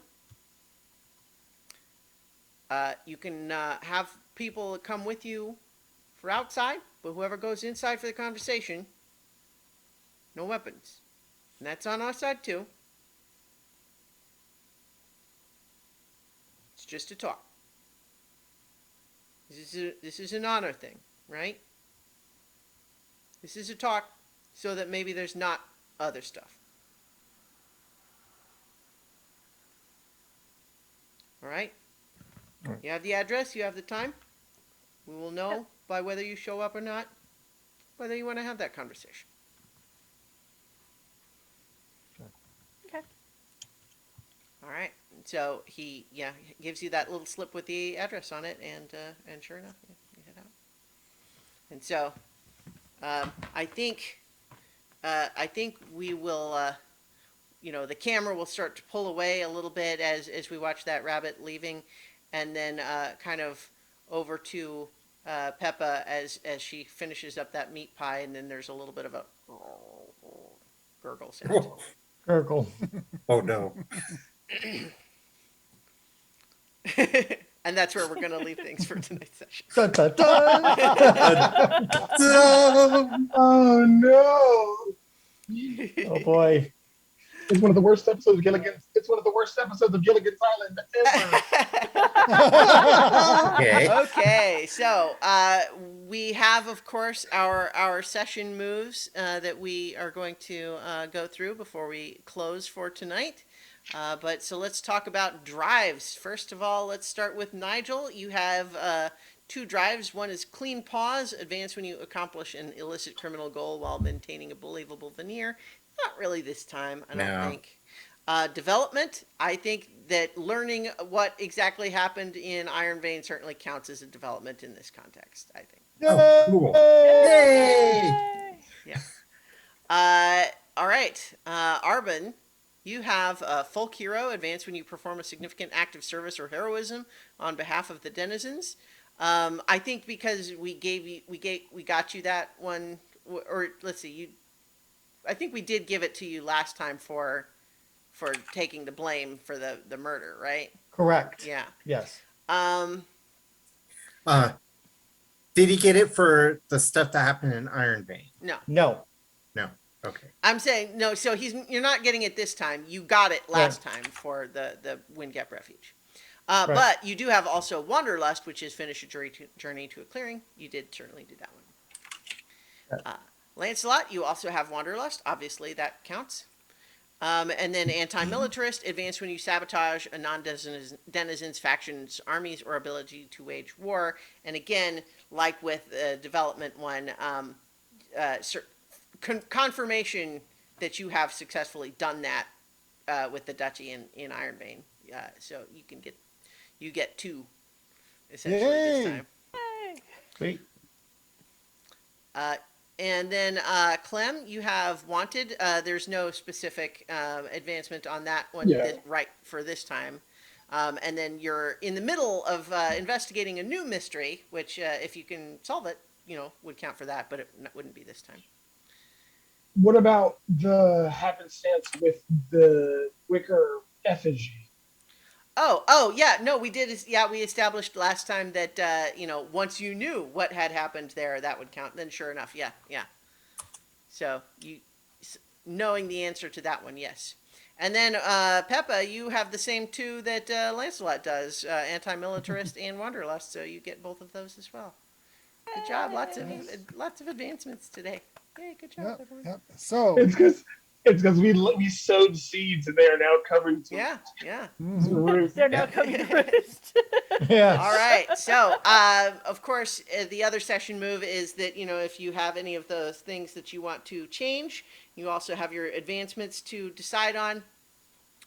well, But I I know think- I know one of mine. I'm taking parry and disarm. Well, there you go. Oh, Yeah. yes. So we will fictionally suggest that that's part of your practicing that Yeah. you've been doing with the new sword. Yeah. To Yeah. learn those. And Um, I took Vicious Strike and then a +1 to Might. Okay. So- Nice. I can actually use that little punch dagger. So, I- how do weapon moves work? Because I know we can pick, I think, what is it, 2 or 3? Yeah, so as an moves. advancement, you when can we choose advance? 2 weapon moves. So the way weapon moves work is you have to have a weapon that has the weapon move tag, and then you have to have that weapon move like as a skill. And so if those 2 line up, is you have the skill and then you have a weapon that's compatible with it, then you can use it. Oh, you get 2 weapon skills? When you take that advancement, yeah. Okay. So in that case, I'm going to grab Harry as well. Because Vicious Strike is only 1 weapon skill. Yep. So Okay. that will do it. I think we can discuss this a little bit more off stream, but I think we'll go ahead and close it out for now. Okay. But thank you everybody for listening and or watching, and we will be back next week for more Root the Role Playing Game on so many levels. So many levels.